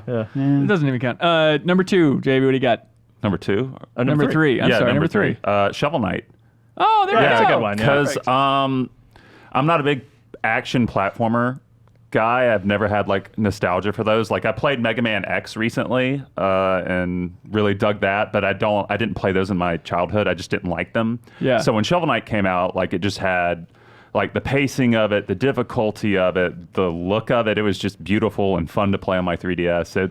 I've played it probably like 4 times all the way through. Oh, wow. Yeah. The thing Yeah. that surprised me about that game actually was like its story. Like there's Yep. not a lot of story, but at the end of the game, like the final confrontations and stuff, like I was like kind of melancholy and like felt sad about the whole experience in a way that they wanted me to, and I was really impressed by Yeah, that. there's just enough emotional grounding there in the Yeah. story. Yeah, it's cool. I like that game a lot. And in a way that balances some silliness along the way Yeah. too. So it sort of not out of left field, but it sort of sneaks up on you. The seriousness of it. And that studio has just been fantastic with like updating that game. Oh, and- yeah. and new content. still It's new like content 3 coming, yeah. expansion Yeah. packs, right? Or yeah, something. Yeah, like a whole new. You play as the Plague Knights of Knight. No Quarter, and there's like a fighting game version of it coming out. Yeah. Like a battle game, and this is actually my favorite game on 3DS. Oh, really? Sorry, Yeah. Joe. Oh, wow. That's great. No, we can talk about it now. That's fine. It's just like, but I mean, for all of the reasons JV mentioned and more, like the way it taps into the nostalgia while still sort of feeling clever, the way it, well, and also incorporating, some like modern story elements in something that you, because of its aesthetic, your expectations are very low from a storytelling perspective. And again, as just someone who's a big like Mega Man fan from back in the day too. Like, Shovel Knight scratched some very specific itches for me that I spent a lot of time with it. Yeah. My number 3 is Luigi's Mansion Dark Moon.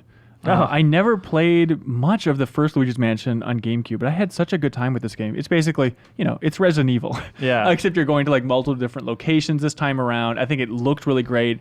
3D, I think, was a little bit interesting, but majority of the time I had it turned off. But just charming as all hell. Just that classic dumb thing of having Luigi so scared throughout the entire game. Like there was so much character and charisma just pouring out of that game. How he like sings along with the background music at That's all always so times good. because he's so scared. That's such a funny idea to me. As he's trying to like calm himself. He's like da da da da da da da. That's so silly. Yeah. Apparently, the original had some stereoscopic 3D experiments to it. Like there was a TV you could buy for the GameCube version of the game that let you play it in stereoscopic 3D. It was the only game that took advantage of that tech. And it was like that's Japan bizarre. only. Yeah. So Okay. It's weird Huh. that it kind of came around. Yeah, and it's a Next Level Games. I feel like it's one of their best games over there. I remember the checkpoints were really frustrating. I think they were really spaced out in a way that wasn't great. Yeah. Because I like turning my 3DS off. I don't like just closing it and leaving it in standby. It feels close it, man. gross. Just close it. I don't like it. Kyle, number 2. My number 2 is Majora's Mask 3D, and not necessarily because of Majora's Mask on its own. I like Majora's Mask a lot. I played it when it came out, but like in my personal ranking of Zelda games, like I was like, it's pretty low. I didn't like the sort of looping nature of it. But when it came out on 3DS and I replayed it, it like reignited this sort of like appreciation for the game. Like it jumped up like multiple spots in my personal Zelda ranking after playing it on 3DS, just because like, I don't know, it gave me it was interesting to look at it again as an older player after playing it when I was much younger. And then also the couple of small changes that they made to the game helped it improve the pacing of it a lot. And I like specifically Majora's Mask, even over Ocarina of Time, I love the 3DS version. So good. I've been meaning to play it for a long time now. Oh, you and I Shay. Yeah, that's right. I need to be honest. I don't think I'll ever do it on the 3DS. That's fine. It's such a bummer. But it really is like it's a really interesting and kind of special game because you go in expecting like a Zelda experience, but it's really dark and sad throughout and melancholy, and like it's just really interesting. Like there's more to the story than I gave it credit to when I played it when I was younger. Yeah, it was nice to see with that re-release too, just like the fandom really coming out and celebrating it. Seeing Nintendo embrace such an oddball in the Legend of Zelda series, and the fans came out and bought it enough apparently. Yeah. Very cool. Joe, number 2. So this is where we're talking about Link Between Worlds. Oh, great. Okay. This is it. Yeah. Number 2. Which I assume is number 1 for Let's not spoil it here, okay? But I mean, that's a game where it might have been my number 1 if not for the item rental system. I did not like that. At least it was interesting. It was different. Yeah, you think so. It was definitely different. Wasn't it a thing where eventually you just get them as well? Like, I mean, eventually you buy 'em. You buy them. I guess for me, again, talking about the way progression works in games, I guess is very important to me because I don't like the idea of just, here, buy a bunch of stuff and then go out and do it. I like the more directed approach of this is a place where you get an item that then lets you go access this other place. That's right. You don't like Breath of the Wild as much as the rest of the world. No, that's true. I don't like that. And they screw up their weapon system in that game also. Okay, in a different way. All of like the complaints aside, I mean, this is my second favorite game, and like it really taps into just like what made Link to the Past great. Yeah. I love the connective tissue between those two games here in a way that like it works if you're a fan of the old one, but you don't need to be to appreciate what's going on. Like there. I didn't finish Link to the Past, and I still love Link Between Worlds. Like it totally holds up just as a standalone freaky thing. Yeah, I played it back to back. I played it twice in a row, which like I never do. I played it once through, and I had some frustrations with the rental system, but like going through that second time, like really all of that frustration evaporated because once you kind of understand how the system works, you don't buy a bunch of things at once. You buy one at a time and you go through. But yeah, just I love the way that game looks. I understood that my first time. I love the soundtrack. I think it's like one of the best like sort of old school Zelda soundtracks. The way it sort of like teases out mechanics that will come in later, which is like Zelda's always been really good at that. But even things like the way the final boss works is like teased earlier in the game by like certain mini games and stuff like that. I love the mechanic of like clinging to the walls to go through different dimensions and stuff. Also, like that. just like a good. We don't give it credit for like. I know it didn't capitalize. The system didn't capitalize on the 3D that much, but like that was a cool thing to see in 3D. Like, going flat, it looks different. Here I liked the twist at the end too. I like the story. I like the sort of I mean, Zelda's always been about alternate like worlds and stuff like that, but this alternate world felt much more realized rather than just like Link to the Past. It's kind of like it's like the other one, but sort of scary. Mm-hmm. Like this one actually had characters and like people living lives and a great name with low rule. Yeah, leave it to the treehouse to come up with low rule. Yeah, I really adore that game. Like it plays so well too. Like I think they lowered the sort of visual fidelity of it in order to hit 60 frames a second, and it really pays off because it's like one of the smoothest Zelda games. I love that game so much. Remember that fun development detail? I forget if it came from an Iwata ass or what when it released, but like seeing when they move the camera and like the angle that the characters are actually at to make it look like you're top down, but you can still see them and it's not just the top of their heads. Like, try and find that. It is such a weird thing to see. There's also, and this is sort of a 3DS in general thing, but I like that they have a visual style in this game that does feel distinct. There are so many, I mean, of all these games in front of us, there are so many that have just that kind of boilerplate 3D cartoony kind of look. And you know what I'm talking about, right? Like FIFA Soccer 12. There's, I guess when you just get to the sort of like any sort of like fantasy RPG-y sort of game, there's just a look that almost all 3DS games had that got real old. Oh, I totally agree. Yeah. And Zelda does not have that. Yeah, absolutely. We should mention, it didn't come up in underappreciated, but Triforce Heroes. I think I played that with you a little bit on the plane, Kyle, and playing Finland. just a little bit of that and a little bit of Federation Forces, the Metroid Prime. There's a part of me that wants to defend those weird co-op experiences as not as bad as the reputation would lead you to believe. Yeah, Federation Force has just a drop of Metroid Prime in there, where I think like it's not as bad as its reputation led to become. It's not great, but do you think if it's got a couple friends together and went through Triforce Heroes, you'd have a good time, right? Especially because it's better than you think it would It's more. be. It's like, I mean, it's that thing. It's like Zelda 2D action is always sort of perfunctory, you know, Yeah. and like that kind of focuses on that element of the game, which kind of brings it down a little bit. You know, it's like if you're focusing on the action, but I mean, there's fun puzzles. There's like a weird, goofy story which has like a silly ending and stuff. Which Yeah. kind of I makes still it feel like interesting. that's the Mario Party argument though too. Is like how much credit do you give a video game for the fact that you like doing fun Well, things I with your think friends? there's still Yeah. smart Nintendo design. Like it's the same director as Link Between Worlds. Like there's some talent going into that thing. You know, It's kind of like if you took, I don't know, this is kind of a weird example, but like the coin collecting of Mario, like that sort of just like element of the game that's kind of like, it's fine. New Super Mario Brothers 2. Yeah, and you made that into like a co-op. Like it's different than I think Mario Party's not quite the right sort of analogy, but like yeah, it's like taking, not the strongest element of a game and making a whole game around it. It's kind of what Triforce Heroes was. But there's some interesting stuff to do in that game. Yeah. Okay, JB number 2. Is Zero Time Dilemma. So this yeah. is Interesting. the ending of that, basically the Zero Escape trilogy, which is all about sort of, it's half visual novel, half escape the room puzzles. Mm-hmm. And what I love about this series is I have a fondness for games that are that have grand ambitions. Everyone that loves are, those games. What I are you know, talking I just mess about? with them. that are sometimes rough, like Deadly Premonition, Far Cry 2, those sorts of games. I feel like Zero Time, like that whole series fits into there, but Zero Time Dilemma is just insane. Like it's like there's saw death traps, there's time travel going on, there's like 18th century philosophy of like being turned into game mechanics. There's a lot. Alternate timelines, And now right? we should also say that game is available as like a trilogy now on PS4, on PS4. and PC. Oh, is that an okay way to play? Do you think? Yeah. No, absolutely. But like it came out on 3DS and Vita. Yeah, so yeah. that's how I played The it. series started on DS. I think. Yeah. Yeah. Okay. With 999. But like Right. those games, like if you think Metal Gear is complex, you need to play those games. It's just It's not even time traveling. yeah. Metal Gear. If you're like into like the whole nano machines and cloning and blah blah blah, you should play that game. Okay. That whole series. Yeah. Not counting Survive, Joe.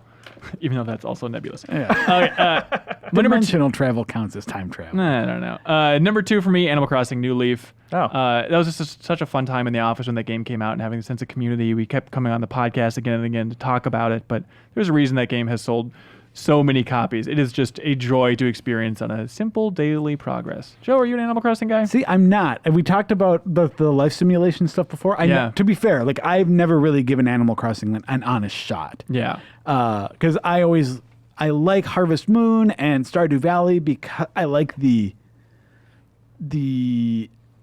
sort of farming element to it. That like, hey, I'm getting a lot of money. I'm like getting better equipment, getting more money. There's that ramp progression up? in those games. It feels like there's not necessarily in Animal Crossing, or it's so like laid back. I just get bored. I get real bored. Exactly. So from what I've seen of the Animal Crossing games and the little bit that I've played is like it's like why would I play this when I can just play Story of Seasons, which is really more what I want out of it. Yeah, I think realistically, Stardew Valley is a better game than Animal Crossing New Leaf, but it's a different rhythm, and I'm curious, like the Switch version in like a post Stardew Valley world, if they incorporate more gameplay, more progression, more Will you dynamics. grow things in Animal Crossing? I'm actually really excited to check out Animal Crossing on Switch. Oh, now. good. I hope you like it. I think that's the time to do it. Plus, I hit my friend cap on Switch now because I was playing Dragon's Dogma and a bunch of Lord. people, and I got a bunch of friend requests from it. So Yeah. it's like, so I will have a lot of friends. Perfect. in Animal Crossing. Yeah, to be clear, I don't think Animal Crossing is a bad game. It just feels more like this is a world that you go in to check on and do some things out and then leave. Yeah, like for that's sure. how I've It's always a little felt daily about check-in it. game. That's what you do. You don't grind it out. And that's boring to me, but I don't think that means it's a bad game. It's just not for me. I'm on your side, internet, and people leaving comments right now. I think Animal Crossing's fucking cool. Kyle, number 1. All right, you guys ready to have your minds blown? I think so. The Legend of Zelda: Link Between Worlds is my number 1 game on 3DS. That it's game so sounds good. familiar. Great Oh, choice. Play it choice. again. I It's love like, that game. It's like you were raving about it a minute ago. No, Joe Juba, number 1. Shovel Knight. There we go. JB Gwaltney, number 1. Fire Emblem Awakening. There we go. Happy it came up. It was the first handheld game I'd played since like Pokemon, where I felt like, oh my God, this is so ridiculously ambitious, and there's so much in here that works. Like it's one of those games that projects a world that really feels like realized. In the same way that when I was like 6 or 7 and Pokemon came out, it was just unbelievable how much was here. Like in Awakening, you know, you have this great war story. You have all these characters, most of whom can live or die based on your decisions in battle. You can have them marry each other, have children. That's so There's nuts. just so much going on there that it's shocking that all of it works and really comes to like a straightforward story that's just really good. Like I've played through that game like 3 times. That's like 90 hours. It's just so good. I love it. And, you know, we talked about Fates earlier, and I think Fates is really good, and it sacrifices a lot of the leanness of Awakening for more complexity, but like Awakening's just pretty close to perfect for me. Yeah. Great choice. My number 1 is Super Mario 3D Land. Yeah, I love it. I love that game more than Odyssey. I love that game more than 3D World. Odyssey, really? I think so. Wow. Yeah, I adore just the simplicity of 3D Land. I think it's such a joy to go through. Yeah, I like it more than World, certainly, 3D World. But and something we didn't talk about is I love, especially, I feel like I bellyache the most about this, but compared to like the Galaxy games, which are obviously brilliant, but like you're skipping a lot of text in the start of those games. I love 3D Land. It's like under 30 seconds. There's a quick cutscene of like, I don't know, an acorn is a raccoon tail, go. Like it's so fast. It just gets you right into the gameplay. It's a delight. There we go. Other games people want to get off their chest? The one thing I want to talk about real quick is that even though it's not technically first released on 3DS, I played Cave Story for the first time on my 3DS. The remake, yeah. No, not the remake. Yeah, don't play the remake. like the eShop version, not of the. It's basically the original version of it. Yeah. Finally got around to playing that for the first time on my 3DS and loved That's great. it. What a delight. Yeah, the remake is weird. It has a great soundtrack, though. Like, the soundtrack is from... I don't remember who. The Super Meat Boy guy. Danny Baranowski. Yes, and it's great. Oh, interesting. Best part of that game. Yeah, I wanted to put this on either of my lists, but it didn't quite make the favorite cut, and it would have been, I think, disingenuous to call it underappreciated, but Persona Q rocks. Oh, okay. Like, that game is really cool. Oh, That's one of my good. favorite spinoffs. Is it like a dungeon crawly thing? What is it again? Joe, how would you describe, like, does dungeon crawling work for that? Yeah, I mean, it's sort of like a Train Odyssey except with Persona. Yeah. Okay, gotcha. Yeah. A lot of great Picross games, Pokemon Picross. Yeah, Crosswords Plus. I like playing on 3DS I'm a realizing lot. I have, as someone who does not ever finish Pokemon games, I have 3 Pokemon games on my 3DS. Yeah, they weren't on our list, but they're really good. Like I still X and Y. I think the camera is a little bit rough. I think probably the Ruby and Sapphire remakes are probably the best on the system. I like Sun and Moon a lot, but I like those remakes a lot too, because the way they track your progress is different and interesting. I love the Ocarina of Time remake. It's so funny that people yell and scream for Ocarina of Time to be remade when I'm like, there's a fantastic remake on the 3DS that has, the only complaint I have about that game is that you have to beat it to unlock Master Mode. Which is like, because I had never played it, you know, that Master Mode. So I was a little bummed that I couldn't just start with that. But like, yeah, it's a great remake. I love that Same game. developer as Ever Oasis, like new IP. I was just looking at that. That's the game that was in my mind when I was talking about that generic 3DS. I almost said style. it too, Yeah. actually, when you're talking about It appears that I have about 5 total hours of Pokemon games among... Finish one, you coward. Yeah. Also, in terms of like Nintendo new IP, I'm still fascinated by Codename Steam. Oh, yeah. From Intelligent Systems. Remember when that game came out and it's like, hey, here's Abraham Lincoln and like an XCOM style game. And they eventually patched it to like speed up enemy turns because that was the thing that just sucked in that I'll game. always remember about that game is they had a big event at E3 to announce it, and all anybody asked about was Advance Wars. That's all any question, sad. which is a bummer. But yeah, I also want to mention the 2 Kirby games I think are the best Kirby games, period. Triple Deluxe and Planet Robobot are the 2 best Kirby I was seeing games. a lot of love for Robobot when I was The looking end up of stuff. Robobot is insane. You can find a video that we did on it on the site. But yeah, the best Kirby games. What about Kid Icarus's controls? We didn't talk about that. They were rough. There's so much to love in that game, but it's so weird. You can see the huge box here. And it's like, remember it came with like that plastic stand? It's like, there's just a problem. But that's what happens when you're Sakurai and you have made a lot of money for Nintendo. You can do what you want. It's kind of like that where they had the expansion pack in DK64. Have you heard that story? That like if you don't have the expansion pack in, DK64 just has this bug where it doesn't work.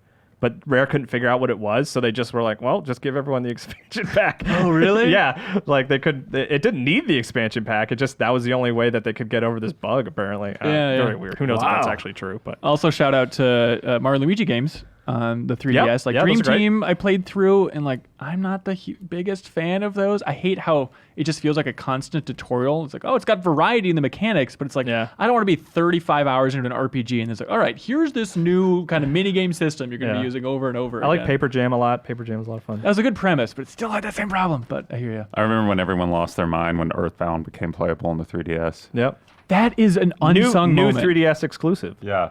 People lost their shit. Yeah. I have that on here. Well, that was frustrating because it was like, hey, Earthbound Beginnings, here we go. We're going to release it. And then it seemed like not many people bought it or talked about it. And that was a real bummer. I'm sure that was Nintendo testing the waters, right? For like, should we eventually release Mother 3? Those 4 people in the forums who really want It's like, Mother 3.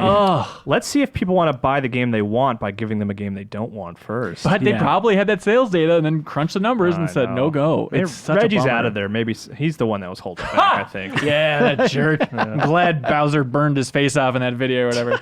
Hey, that's a Nintendo 3DS, everybody. Amazing. There's a lot to go through. That was a fun system. Yep. We'll have Wiz Khalifa play us out in pixelated, Oh yeah, okay, let's do it. just makes you remember the end of Fast and Furious 7. I've never seen those movies. What a mess. Also, this episode's going so long. Would you want to kill that bad music for a second? Oh, you want me to turn it up? Yeah. He's like, we'll just make a huge email section on next week's podcast and make up for the fact that we're not going to have emails for this podcast. Hope you understand, but stay tuned after the interview because we're going to have some old clips from the GI show, which I think will be interesting. I love listening to that old stuff, but I'm very nostalgic for early Game Informer and stuff.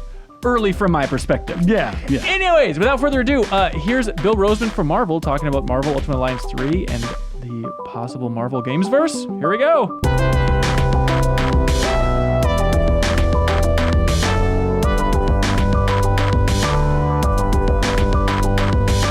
Bill Rosemann, welcome to the Game Informer Show, sir. Hello, Ben, and hello to all the true believers out there in my Gameland. You've been waiting to unleash that. Good God. You have a fascinating career and specific role in the game industry now. And I'm wondering if you can just kind of can you let us in just a little bit, Bill? Let us know what your day-to-day life is like. Is it just phone calls with developers, traveling to developers, emails? Walk us through an average day. It's just nonstop talking to fun people like you, Ben. Okay, all right, got it. The pretty face. To back up and give a little insight, I've been with Marvel now for 21 years. Wow. Knock on this wooden meeting table I'm sitting at. To work on the East Coast, both writing comics and editing comics. And then actually left, took time off from Marvel and actually worked for the Distinguished Competition for a couple of years just to see what it was like, across the street. And then got a call back to be an editor full time and did that and edited the Cosmic books. And I was the crazy guy that put Rocket Raccoon and Groot and Star-Lord and Gamora and Drax together and called them the Guardians of the Galaxy, brought that name back and did that comic back in 2007, 2008. I mean, that's good. Are you bringing that up at bars? Do you be like, hey, Guardians of the Galaxy is kind of my thing? Well, only if people bring it up and ask me, hey, of all the Marvel movies, which one do you like or what characters? And then they'll say, well, what did you do? And it'll eventually come up. But, it's what all editors do at Marvel. We're really expected to not only work with the current characters, but we want to add to the toy box and dig through the toy box and see what characters we can find that have been used in a while and bring them back. And so we're always recycling names and characters, and then we're trying to update them for a new generation. So really, it's when you see those editors' names in the caption box, we're not just looking for commas and adding quotation marks. We are actively involved, working with our creators and trying to add to Marvel. So are you? 5 years ago, I joined the Marvel Games team, and my job here as creative director is to make sure all of our games, mobile, VR, and console, to make sure that they are 110% authentically Marvel. Tricky. So by that I mean, is it the right characters and what costumes are they wearing and what are their powers and what's the story? What's the dialogue? What should they sound like? How should they act? What is our game story? What is the game's vision for our partners, and how can I help them deliver that by giving them all the reference and ideas and feedback, and how can I collaborate with them to help them realize their vision of their Marvel game. Do you get a lot of studios reaching out to you saying like, man, we are jonesing to make a Black Panther game. Please let us do this. Or is it more of the opposite where you will reach out and just find developers that you think are talented and are worthy of your IP here? It's a little bit of both. Sometimes we will see a game that we really like or see a studio that, do something really cool that will grab our attention. And of course, there's a list of studios that we've been dying to work with. Sometimes we reach out to them, and sometimes they reach out to us. And it's just a matter of, the planets aligning, who is available, who becomes available, but most importantly, who has the passion? Who has the passion and who wants to swing big? Right. That's what it comes down to. And so obviously it's fascinating that you've gone to Sony and Spider-Man came out of that, which is congratulations, by the way. Now you went to Nintendo, right? We got Marvel Ultimate Alliance 3. There is a big lingering beast out there. Have you talked to Microsoft? I can neither confirm nor deny any talks with any companies. But hey, we're all gamers, we're all fans. We want to bring the best to all the gamers. So again, I can't comment on any deals. Enough said. Okay, all right. But people would be crazy to say no when Marvel comes knocking at their door, I'd imagine, right? Is that the overall sentiment you get? I mean, I don't know. I don't always assume everyone's a Marvel fan. I, of course, am. I grew up since I was 6 years old, nonstop, reading Marvel comics and watching cartoons and playing the games and now watching the movies. But I never assumed just because myself and my whole team are crazy Marvel fans, we can't assume everyone is a Marvel fan. But it's funny, no matter where I go around this world, no matter who I talk to, no matter what they do, I'm finding more and more true believers. So yeah, they're out there. I think everyone is a Marvel fan, and I'd like to think every studio would want to make an awesome game with us. Yes, I certainly think so. What have you found from the Japanese side? Obviously, the developers for Ultimate Alliance 3 are Japanese for the first time, which is interesting. Just what have you noticed about the differences in styles or maybe their appreciation of Marvel in a different way? I mean, I really appreciate how we, at the end of the day, we all speak the same language. Yeah. So, you know what I mean? We all have this. We are bonded by our love of Marvel. We are bonded by our love of making games. We are determined and obsessed with making the best Marvel Ultimate Alliance experience we can. So I always look for the things we share. And that's what always makes me feel great, and is just an awesome part of our collaborative, journey together to make a game. So that's what I found. It's actually the things we share. Yeah. Have you gone out and visited Koei Tecmo and Team Ninja? I personally have not been there, but we've had countless phone calls and meetings at other locations, and these games take a long time to put together, and it's what makes it best is the people that you make them with, and that's the key. You're only going to make a great game if you have great partners with awesome vision and who wants to bring themselves to the game. So couldn't be more proud and happy of this great Marvel team up. Yeah, for sure. Okay, so within the comics, you have what's called the Gamerverse now, correct? That's correct. Where it's like the games are feeding back into the world of comics. That's all that name means, or can you give a definition for what Gamerverse is? It's much, much more. So, and it's really fun because when our boss Jaeong reformed the Marvel Games team, we wanted to try new things. We wanted to work with the best partners to create the best games, and we want our games to be a brand pillar for Marvel, just like the comic books, the TV shows, and the films are pillars in that they put out great content, and then other people, either within the company or outside, want to make things based on them.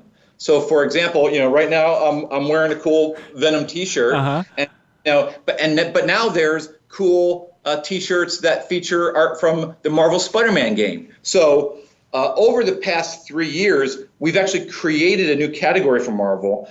And our friends on the brand side and the creative side had to come up with a new imprint called the Marvel Gamerverse.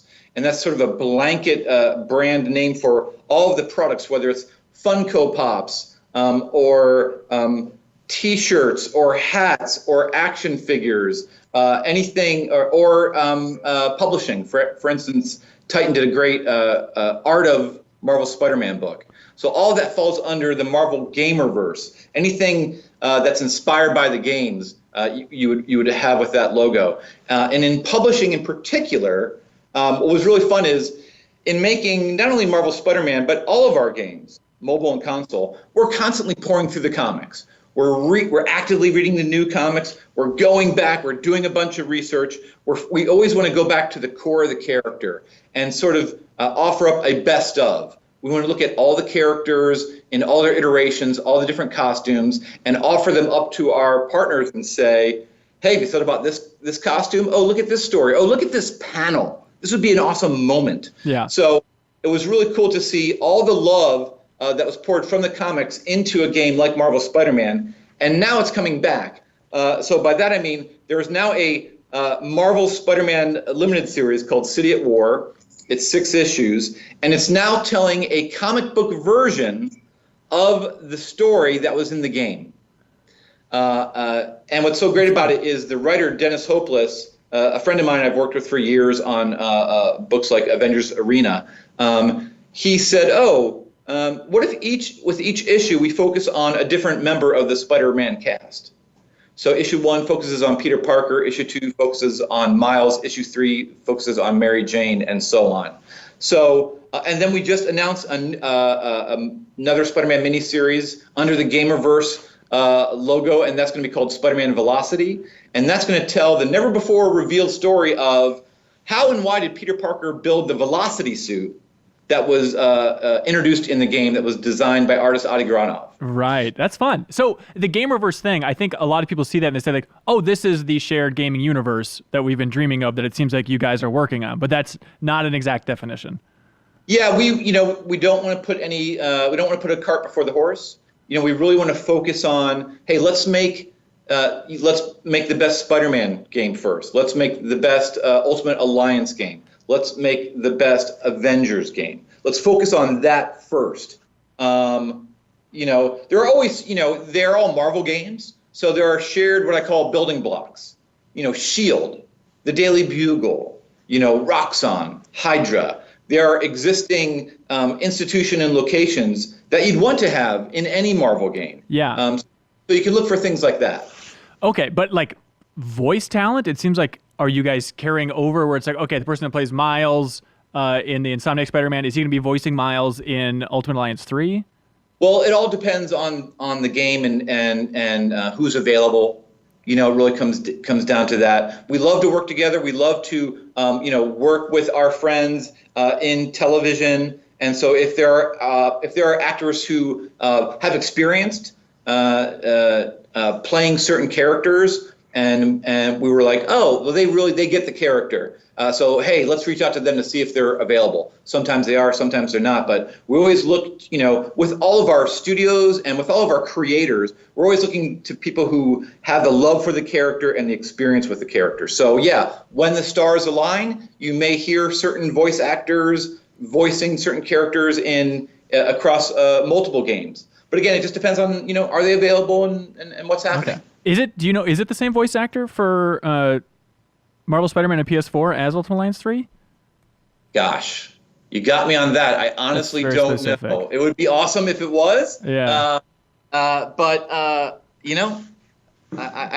don't recall on Miles. I mean, so can you rule out Ultimate Alliance 3 is not the same universe as Marvel Spider-Man and PS4?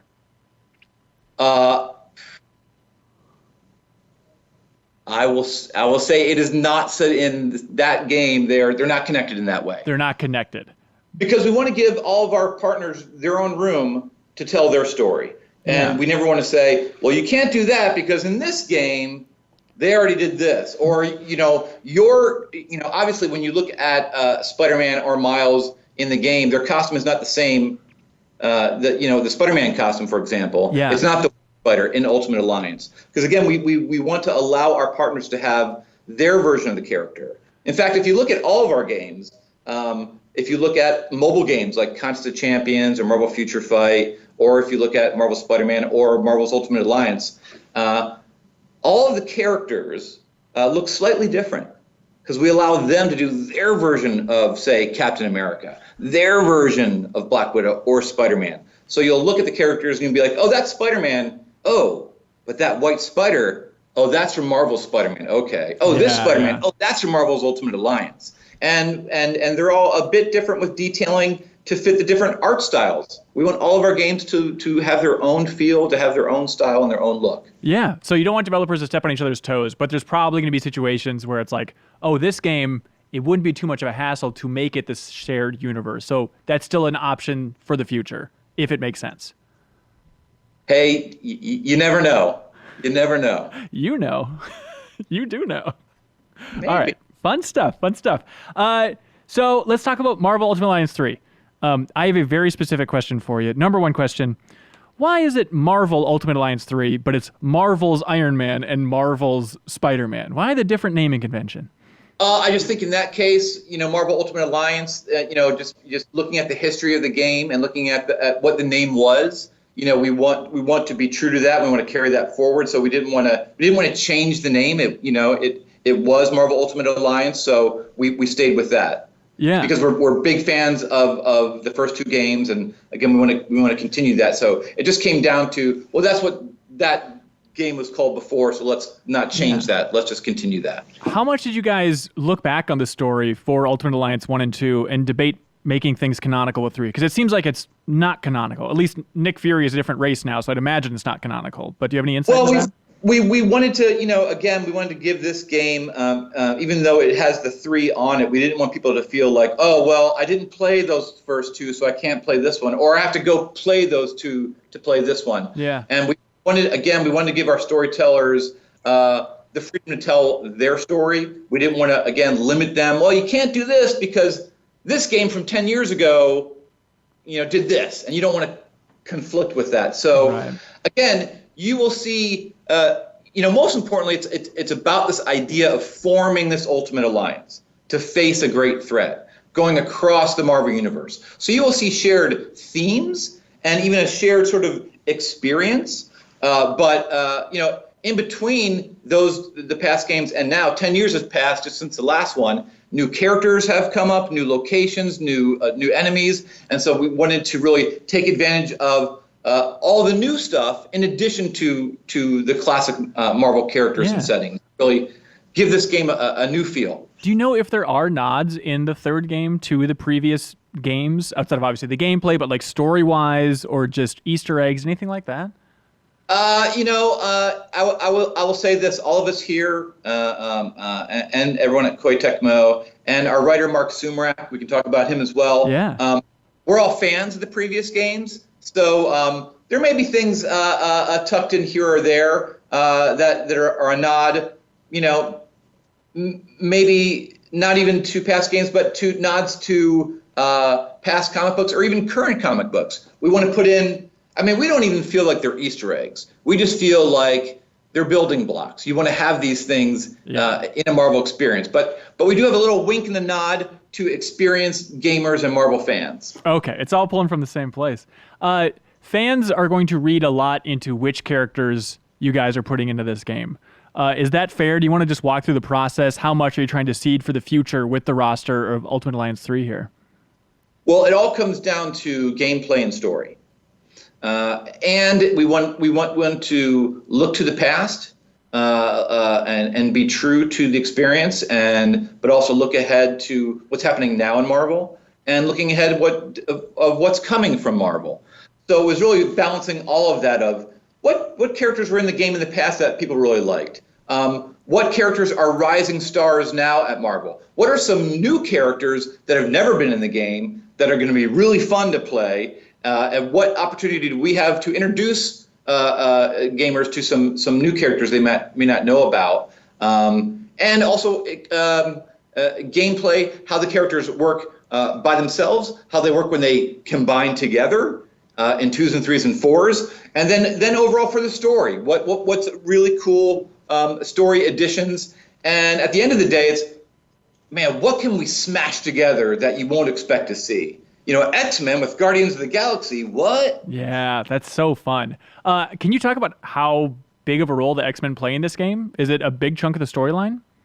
I mean, I'll just say this. We've revealed the box art. You've seen Wolverine. Yeah. You've seen Storm. We want this to be. It's a true Marvel Ultimate Alliance. So we want to go far and wide in the Marvel universe. And if you're playing a Marvel game, what groups or what individuals would you expect to see? You'd want to see not only the Guardians and the Avengers, but you'd want to see the X-Men, and you'd want to see characters from the Spider-Verse. So really just looking at it from a gameplay perspective and a story perspective, and just a Marvel from that experience, who would you want? So yeah, we love the X-Men, and we want them to be in the mix. Yeah. Also, people really want some villains in there. Can you make any hints about whether they'll be satisfied? Of course. I mean, we've revealed quite a few in trailers. Of course, there's Thanos and his Black Order, which is sort of his war generals. But playable, though, Bill. What's that? But playable. They are playable, right? Wow, gosh, I can't talk about that right now. All right, that's totally fair. Okay, I'm not asking you to confirm any new characters here, but can you explain, are the Fantastic Four ruled out for any sort of confusing licensing reasons? I will say anything is possible in the Marvel Universe.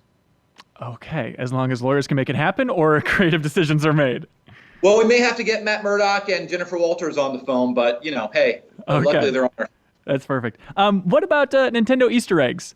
Since it's a Nintendo-published game, do you know if this game will include Nintendo Easter eggs, or does that just confuse universes too much? Yeah, I just want to say, hey, it's a Marvel game, and it's Marvel Ultimate Alliance, and we want to first concentrate and focus on the characters that people will want to see in there. Yeah, for sure. Okay, Marvel like the back of your hand at this point. You know so much about... I think I do. What is that? Oh my God! He's got Magneto drawn on the back of his head. That's stunning.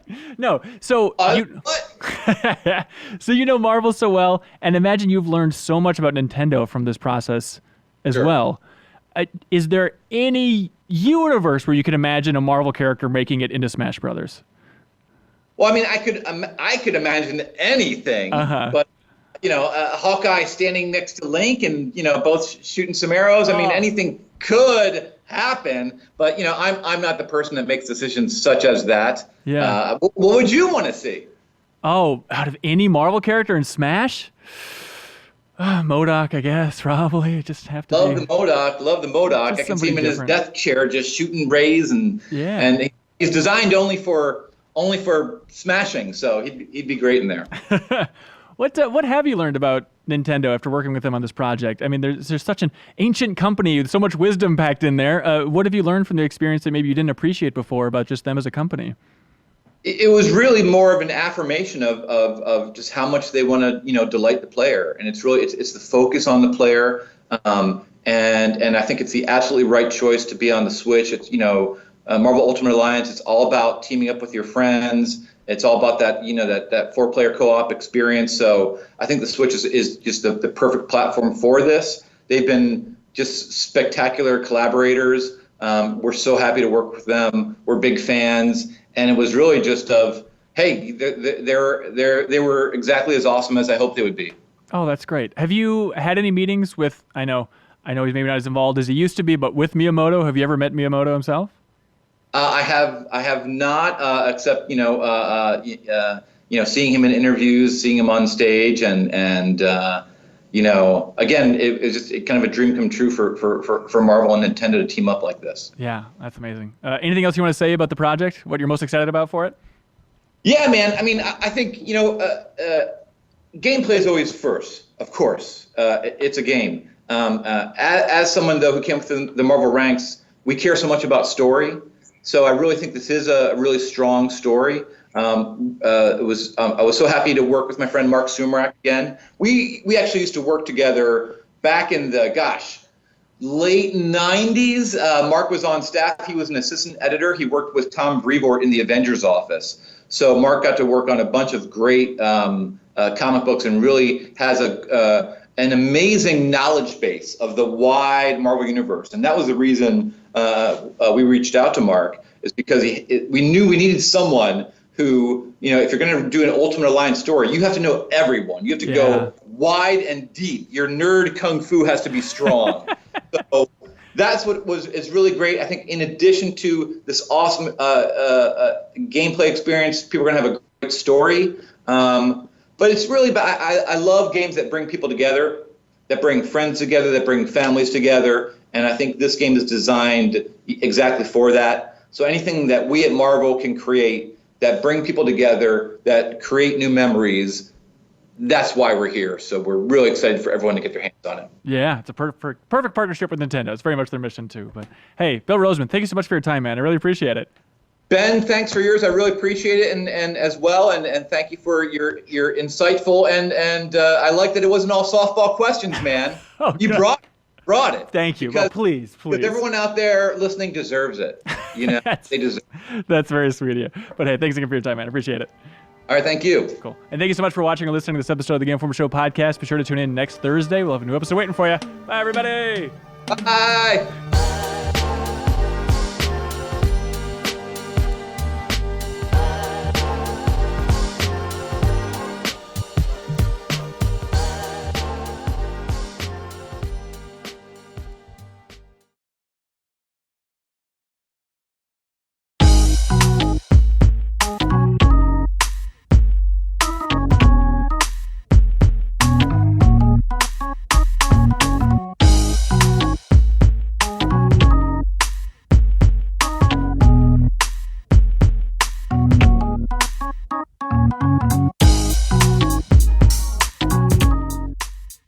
In segment 2, we are going to be talking about the newly announced Nintendo handheld, the 3DS, which hence the name is a 3D handheld two-screen portable system. Joining me is Jeff Cork. Hello, chickadee. You just barking at work? Yeah, just barking at work. That's cool. Brian Moore. Hey, I don't have anything as snappy. Kyle. Hey, how's it going? Cool. So this, I think it's fair to say, we didn't have any insider information. This was coming down the pike. I basically woke up one day and the 3DS was announced. So Nintendo as always sort of does the opposite of what you thought they were going to do, since they've been kind of talking crap about 3D gaming when it comes to Sony and everyone's attempts at 3D gaming. But I guess the big thing about this, which is making it different than all the sort of TV-based stuff that's out there with the new televisions, is it's glasses-free through some sort of, was it parallax LED screens or something like that? You don't know, like the specific technology. There are methods out there, and I think there's different people working on different things. And there's actually a Japanese DSi game out right now in Japan called Hidden Picture, which does a version of 3D. But whether this will, the 3DS will use something like that or something different is unknown at this time. I think for me, just thinking about it, I think the no glasses thing is really awesome. I mean, if that works, that's a huge step, because I don't think that any kind of 3D gaming, whether it's on a home console with a TV or a handheld, if it requires special glasses, like, you're basically me. Like, I wear glasses, regular ones, every day of my life, so I don't want to put on, like, another pair of goggles over my other goggles that I already wear. People already bitch about having to blow into the microphone in DS games, and can you imagine having to do that while wearing glasses over your glasses? Yeah. Oh, jeez. On the bus, you get beat up, and they would punch 2 pairs of glasses that time. You'd be out. Yeah. You'd be out double.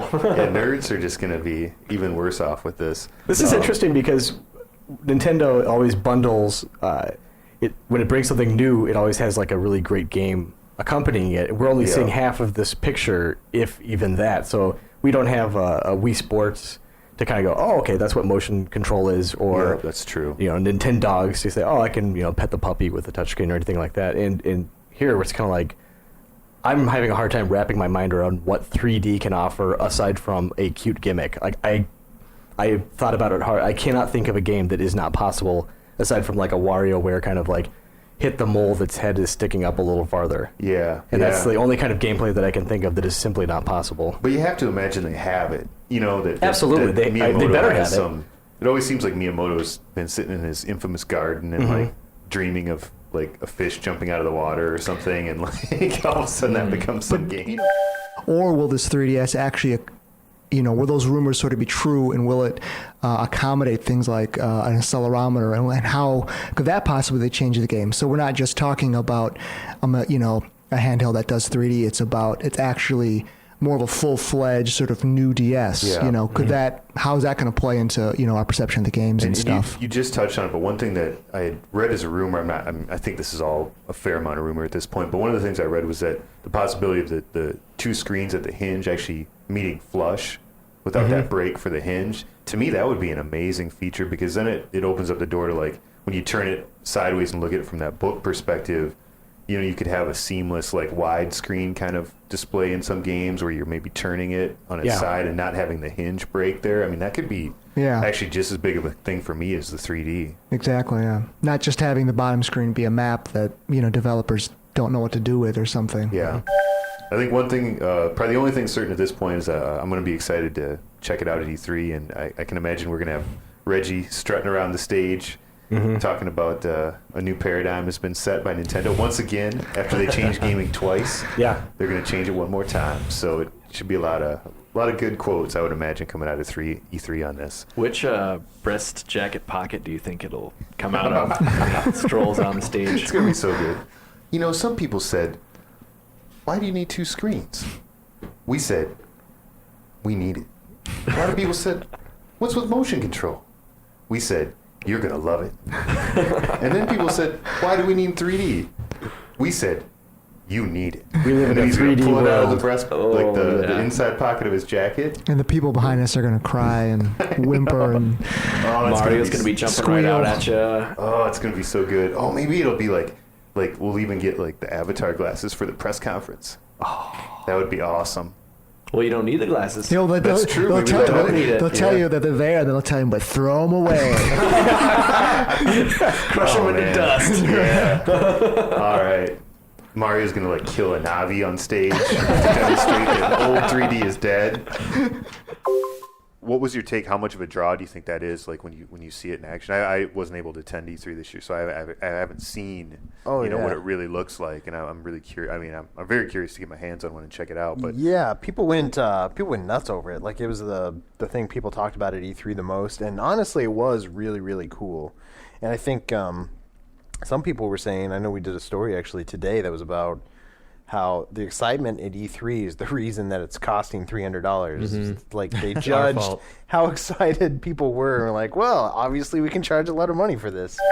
Originally, I had reported that there were going to be Game Boy and Game Boy Advance games for the 3DS Virtual Console, but in fact, Nintendo said that they are just starting with Game Boy and Game Boy Color. Okay. I assume that at some point they'll probably move on to GBA and maybe other stuff. Get some Super Nintendo on there, please. Some Game Gear, maybe. Some Dreamcast and PSP games as well. Virtual Boy. PSP games would probably portable. Let's do it. Somebody on my Twitter account brought up that we can do the Virtual Boy games on there. Yeah, great. Actually, that would work really well. Yeah. See, the one that I was hoping for was the 199. That'd been great. Because like 250, like you're getting up, like you're getting into home console territory, except, it's a handheld. But it's 3D. Joe sounds negative. no, He's not going to pay an extra $50 for a dimension. You're saying the 3DS is not as cool as Willow Smith. If I hear you correctly. I don't know. Can I choose not to respond to that? Okay. No comment. I'm going to buy that for $300. I played with it at E3 and it kind of blew my mind. Like it was really cool. More so than the DS, like the DS, you had the two screens and the images connecting and I was like, whoa, that's neat. And then the touch screen. This really did kind of make me just go freak out a little bit. And I wanted to spend more time with it, but they kicked me out of the booth because apparently I'm a nobody at E3. So I had like 15 minutes, didn't get to play most of the games. That's what everyone got. I mean, Nintendo is... They were pretty strict about that. Yeah, it was Andy, myself, and Jeff Keighley, and we all got booted. And we all had a little laugh afterwards. You know what game is probably going to be the one to push me over the edge? That in case if I don't have one already, when that level 5 Professor Layton Phoenix Wright game comes out for 3DS, that could be great. That's probably going to be the one that sells the system to me. And granted, my tastes are probably are not the are probably not the target audience for the 3DS as a whole. That's probably so. But yeah, I mean, I would, even if it's still $250 at that point, I would definitely still pay that. But there's a couple like what I think of as like old school launch games, just like random ass ideas. Ubisoft has Combat of Giants, Dinosaurs 3D. That's probably the first game I'm going to play on this. It's just like, hey, T-Rexes dinosaurs in 3D fighting. Think about Why it. not? I don't know if you need to hear it, but Dan said that is, without question, the worst game on display What? at the event.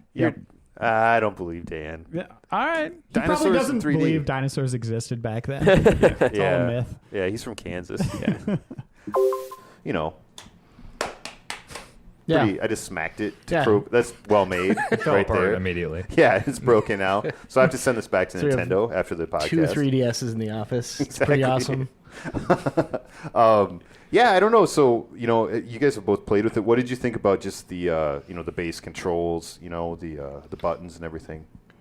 I love the feel of it. I love the circle pad. I think that's probably the best analog stick I've seen on a portable. It's way better than the PSP for sure. Absolutely. So yeah, the device itself I'm pretty sold on. I mean, I'm not expecting fantastic pictures from the camera or anything, but I guess my biggest concern is just the software lineup. And, I pre-ordered the thing just because, it seems really cool. It's got some built-in cool stuff like the AR games. I like that. But the actual launch lineup, outside of Street Fighter, I mean, we don't have Zelda yet. We don't have Mario yet. I think it's going to be rough for a few months on the software end of things. To me, it's neat. It doesn't feel real fundamental to any game at this point, in my opinion. I feel like, it's cool. There's some depth to my Nintendog's living room, and we're playing ball, playing catch. But, if I turn it off, I don't know. It doesn't really affect my experience that much. We actually kind of called an audible today because of the breaking news that the 3DS, Nintendo has pushed the panic button on the 3DS. They have announced that they're dropping the price to $169, I believe, starting on August 12th. Kind of came out of the blue. I suspect it was related to when a couple weeks ago, or about a week ago, they released the July numbers for MPD sales. Things did not look good at that time. Nintendo had actually moved 386,000 of the original DS and only 143,000 of the 3DS, and that was in a month when they had probably the biggest title to date, which was Ocarina of Time Remake, that actually sold 283,000 units. So at that point, it was pretty clear that even a AAA game wasn't really getting people out to the stores and driving new hardware sales. Do you guys kind of feel burned by this at all? Yeah, I heard about the news. I don't know how you heard, Tim, but Dan texted me very early this morning, which I was doubly shocked that Dan was up at that time. Yes. Up to seven something, and that the price was dropped so low. Especially not even a year. Usually it's at least a year. Matter of months for console, but a matter of months. I don't know that. The wind knocked out of me and everything. But did you have to sit down? Were you sitting down? I think I was. Did you spit out your oatmeal? Yeah, it was. He did a double take, drastic. spit take. There was an awooga sound in the background. But yeah, I mean, they're definitely really smart. Following that huge hit to everyone that was an early adopter with the ambassador program. Yes, you guys are ambassadors now. Yeah. Oh, Ambassadors congratulations, for what? Ambassador To Brian. what? Well, because we got it early. So since we got it, presumably we were walking around showing people our 3DSs, and that makes us ambassadors for the 3DS. Oh, I thought it was maybe ambassadors to Suckerville or something, something like that. That's a shot already. Jeez, Louise. Yeah, there's only an exclusive 800,000 some club in the U.S. Right. For these ambassadors. So, Tim, how did you feel about it when you heard? Well, I was tired, and then I went back to sleep. But it's a callback because he texted us at 7. Anyway, moving right along.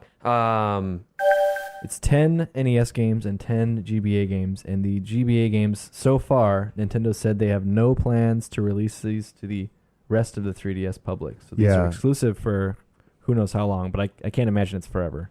I definitely do a lot of Street Pass stuff, and it's been a little lonely at the office ever since everyone went to E3 and Street Pass the hell out of everyone at E3 and so many Street Passes. Had everything. Yeah. They've unlocked everything, but I'm almost to the end with the puzzles and the find me kind of RPG thing. But in fact, speaking of that, I just wanted to thank Brian for defeating the ultimate ghost in my Street Pass castle just before this podcast. Actually, good job, Brian. Yeah, he got me the level 7. It was the ultimate mask.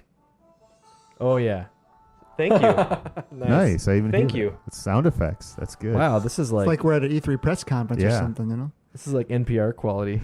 That's what, Audio that's bits. what we strive for. Here. But thanks, Brian. But Yeah. in terms of just actually, throwing in a game and playing it, are you guys using it? I've been kind of slowly going through Ocarina of Time. The only reason I think that I'm feeling delayed on it is because the checkpoints in there are just crazy. If you want to go out and use the Street Pass thing, you've got to go all the way back to your like home hut pretty much, or the beginning of a dungeon, and so that's kind of held back my interest in it. I've mostly been playing actually like classic Game Boy games that you can download on the system, and I did a feature on DSiWare games, so I kind of caught up on a lot of those because I only had a DS Lite. Like, okay, so I'm not an economist at all, which may be why I'm working at Game Informer and not at some sort of economy lab. I don't know what they call those. That's where most economists work. Okay, I thought so. But is this like the first major new piece of hardware that's come out since like the economy took like its biggest nosedive? Like as far as like having, I mean, I don't know how the timeline comes, but is this console coming? Did the handheld come out? Did the 3DS come out at a time? No, I think it was already fairly bad by the time PS3 came out. Yeah. And Okay. then, that I think was considered one of the reasons that the 3D or the PS3, the PS3 price point was hurting it as bad as it was. 'Cause Gotcha. Sony had sort of designed that for maybe the boom times, and it was sort of the bust times. Things might have gotten worse since then.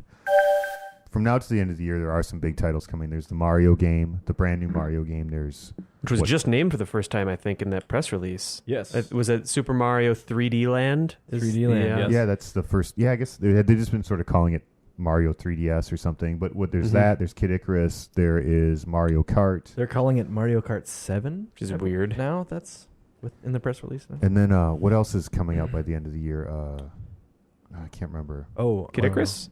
Did you say that? Icarus, Mario Kart, and Star Fox is like Star September. Fox and Zelda, obviously. And then Cave Story got delayed a lot, right? That is November now. So Yeah. I mean that's third party, but that's an exciting third Oh, party. yeah. But what I was thinking about, it was sort of like, now that you've had to drop the price this fast, what if you could go back in time, just come out at $169, and I really find it hard to believe that, say, Mario Kart couldn't have been done in time for launch. I mean, they've been making those games that half the time they still recycle the same tracks. I mean, I know there's a 3D element and things, Yeah. but how much of a difference would it have made at launch just to have one tentpole game? And for whatever you think of Mario Kart, I don't think there's ever been a Mario Kart that didn't sell like 5, 6, 7 million copies by the end of the day. It feels like a lost opportunity to sort of capitalize on that momentum now. I probably would have held off. I mean, the 20 games definitely makes me feel like a lot less frustrated about it. But I think if I had to do it over again, I would have just held off.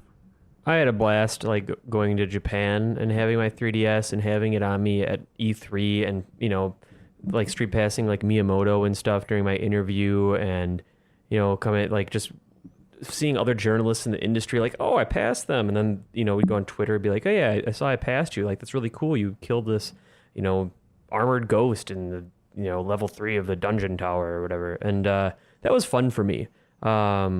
Not a very typical experience, it should be said. Right, exactly. Like, I don't get to interact with people like that, especially like within some sort of game framework. And by next year, people might be carrying around their 3DSs all the time at E3 and, in Japan if I go back out there. So I wouldn't trade that experience, I don't think. There's been more worry around Super Mario 3D Land than I've ever seen around like a platform-defining 3D, 2D Mario game. People are a little worried about the way it controls. It goes in and out of 2D/3D environments, and people are wrestling with the circle pad. And I haven't had a chance to play it. Yeah, I did. It's fun, but I can see where people are coming from. It was an early build, but it's just kind of lending to like how much you think it'll help define the system, and it'll be this huge cornerstone for it and defining game. The fact that there are some worries about it kind of makes it a little more interesting. Yeah.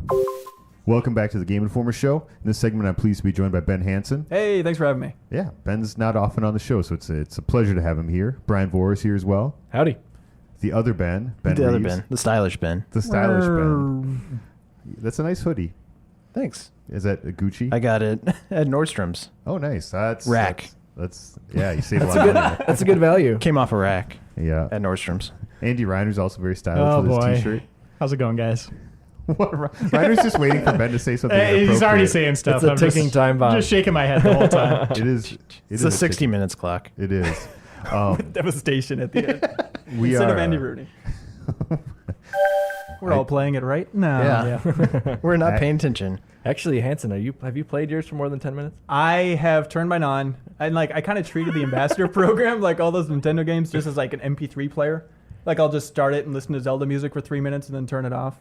Fantastic. This guy, he went to PAX, went on a trip, and I think you didn't even bring it the other trip you went on recently. Well, this is but kinda he didn't even bring his 3DS. I did not bring my 3DS to PAX. He purposely did not bring it. Missed out on all that street passing, and just playing games on the plane. What's wrong with that? See, I have a thing called an iPhone, and I'm excited about Nintendo's games on the 3DS, but I have nothing to play. Everyone's like, "Oh man, you got to walk around with this huge thing in your pocket and get all these street passes." It's like, I don't think I care about that. See, I didn't think I would care about it either. I mean, that raises the question. It's why fun. You obviously bought one. Pokemon.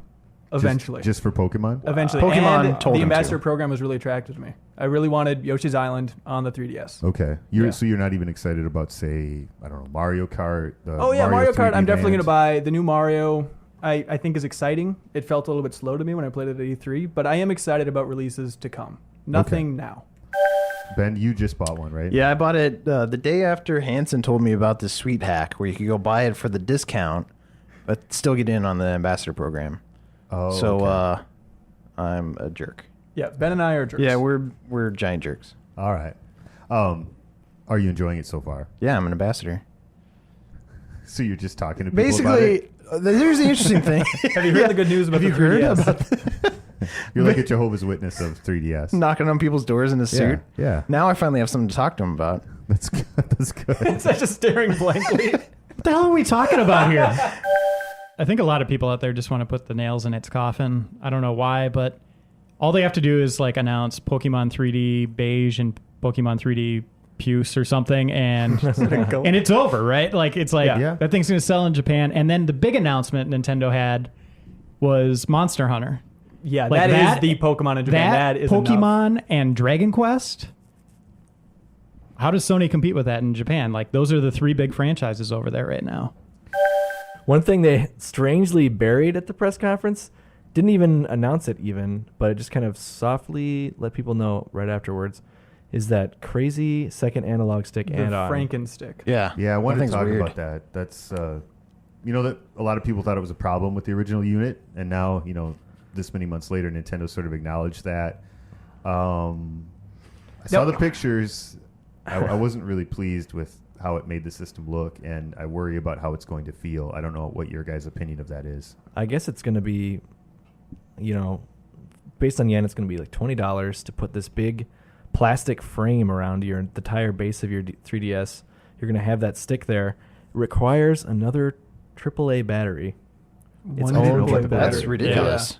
Wow. And plus, who's going to use it? How many developers will actually, with any peripheral like that, nobody makes use of it. Well, since Reiner was so excited for the second analog stick on the Vita, I'm curious if you're going to buy it right away. No, you know what I think I'm going to do is wait for them to announce the new model that already has it built in and the analog stick in the proper place. Yeah. To the left of the buttons, not to the right. It's coming. It's got to be coming. The other thing is, Reiner's totally right. They'll do another one. Yeah. I'm going to say it's going to be E3 next year. They're going to show it. Yeah. But, is this Wii Motion Plus? Whatever happened to Wii Motion Plus? I mean, a few titles. Skyward Sword. There we go. It's all been for this moment. This one moment. One moment in time. One you can buy the golden moment. The golden That's Wii it. nunchuck. The golden ticket. Vita will be interesting. I think, one thing you can't argue about Vita, in my opinion, having seen it and held it at E3, and I expect you guys would agree, it's an amazing looking piece of hardware. It just is if you're a tech gadget kind of nerd, I mean, it's sexy looking. Sony makes stuff look really nice. Well, let's not get overblown here. Relax a little bit. Well, I don't know. It's a good looking piece of hardware. I would get out of bed for eating crackers, if you know what I'm saying. It's interesting, though, how Iwata has to keep saying from Nintendo that they're not going to start developing for phones. He has to keep reiterating that. They actually made a Pokemon game for the iPhone in Japan, and I guess they're that though the the way that business thing goes is the Pokemon Company is actually only minority owned by Nintendo. Okay. Nintendo only owns like a 30% stake. So the founders and the majority stockholders of Pokemon Company are actually free to do that. Okay.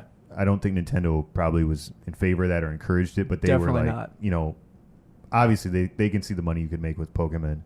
So Nintendo doesn't have total control over Pokemon as they do with all their other franchises. Right. So that's just how that happened. Right. I agree with, I mean, you know, Iwata, like they will resist it till the very end until they almost have no choice because, I mean, Ryder, you know Nintendo for years. I mean, they're an extremely proud company. They base themselves on being a hardware manufacturer since the NES, and they feel like they've innovated and done so many things for this industry, and they have. And quality in games.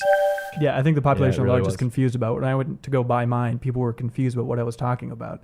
Like I don't even know. There were what people, a who didn't even know what it was. Like Yeah. 3D what? A 3DS A big that thing does is 3D? like What? DSi XL. Like they just thought it was another regular DS with, you know, with a 3 in front of it. I don't know. I can't remember who I talked to. Somebody that worked at an actual store on Twitter or something like that, and they said that a lot of people came in to look at 3DS and then ended up buying an XL because it was bigger.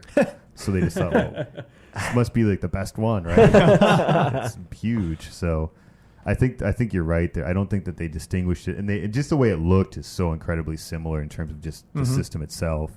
It is hard to distinguish it, and you know there weren't any games that really I don't think drove sales or showcased the 3D very well. Yeah, we became really addicted to the Street Pass stuff here in the office. Tim, Terry, Dan, Brian, and I. Yeah, you guys are really hyped about it. That Oh first man, week. we were collecting puzzle pieces like you wouldn't believe. They're obsessed. I would walk into Reiner's office and you'd just be shaking his 3DS trying to get some weird jogging points. I don't know what the heck was going on. Dude, you own one. How do you not know this stuff? Coins. I have zero interest. Jogging points. Points Good for old jogging. Nintendo 3DS jogging points. I think Jeff Cork said he was going to strap it to his kid and have his kid walk around and earn him coins. It was funny. I actually didn't understand the appeal of that stuff either, but then I took it to PAX and it's awesome. Like you open it up every 30 minutes and you get 10 new puzzle pieces. Yeah. So it's surprising how addicting it is to actually collect that It's stuff. sort of like social gaming, almost like a Facebook gaming thing, but in the real world. You know what I mean? Yeah. It's Oh, you're an like, interesting I met concept. Derek from Ohio and I met, John from Cincinnati. Yeah, you didn't meet that. God, that's the name of a show.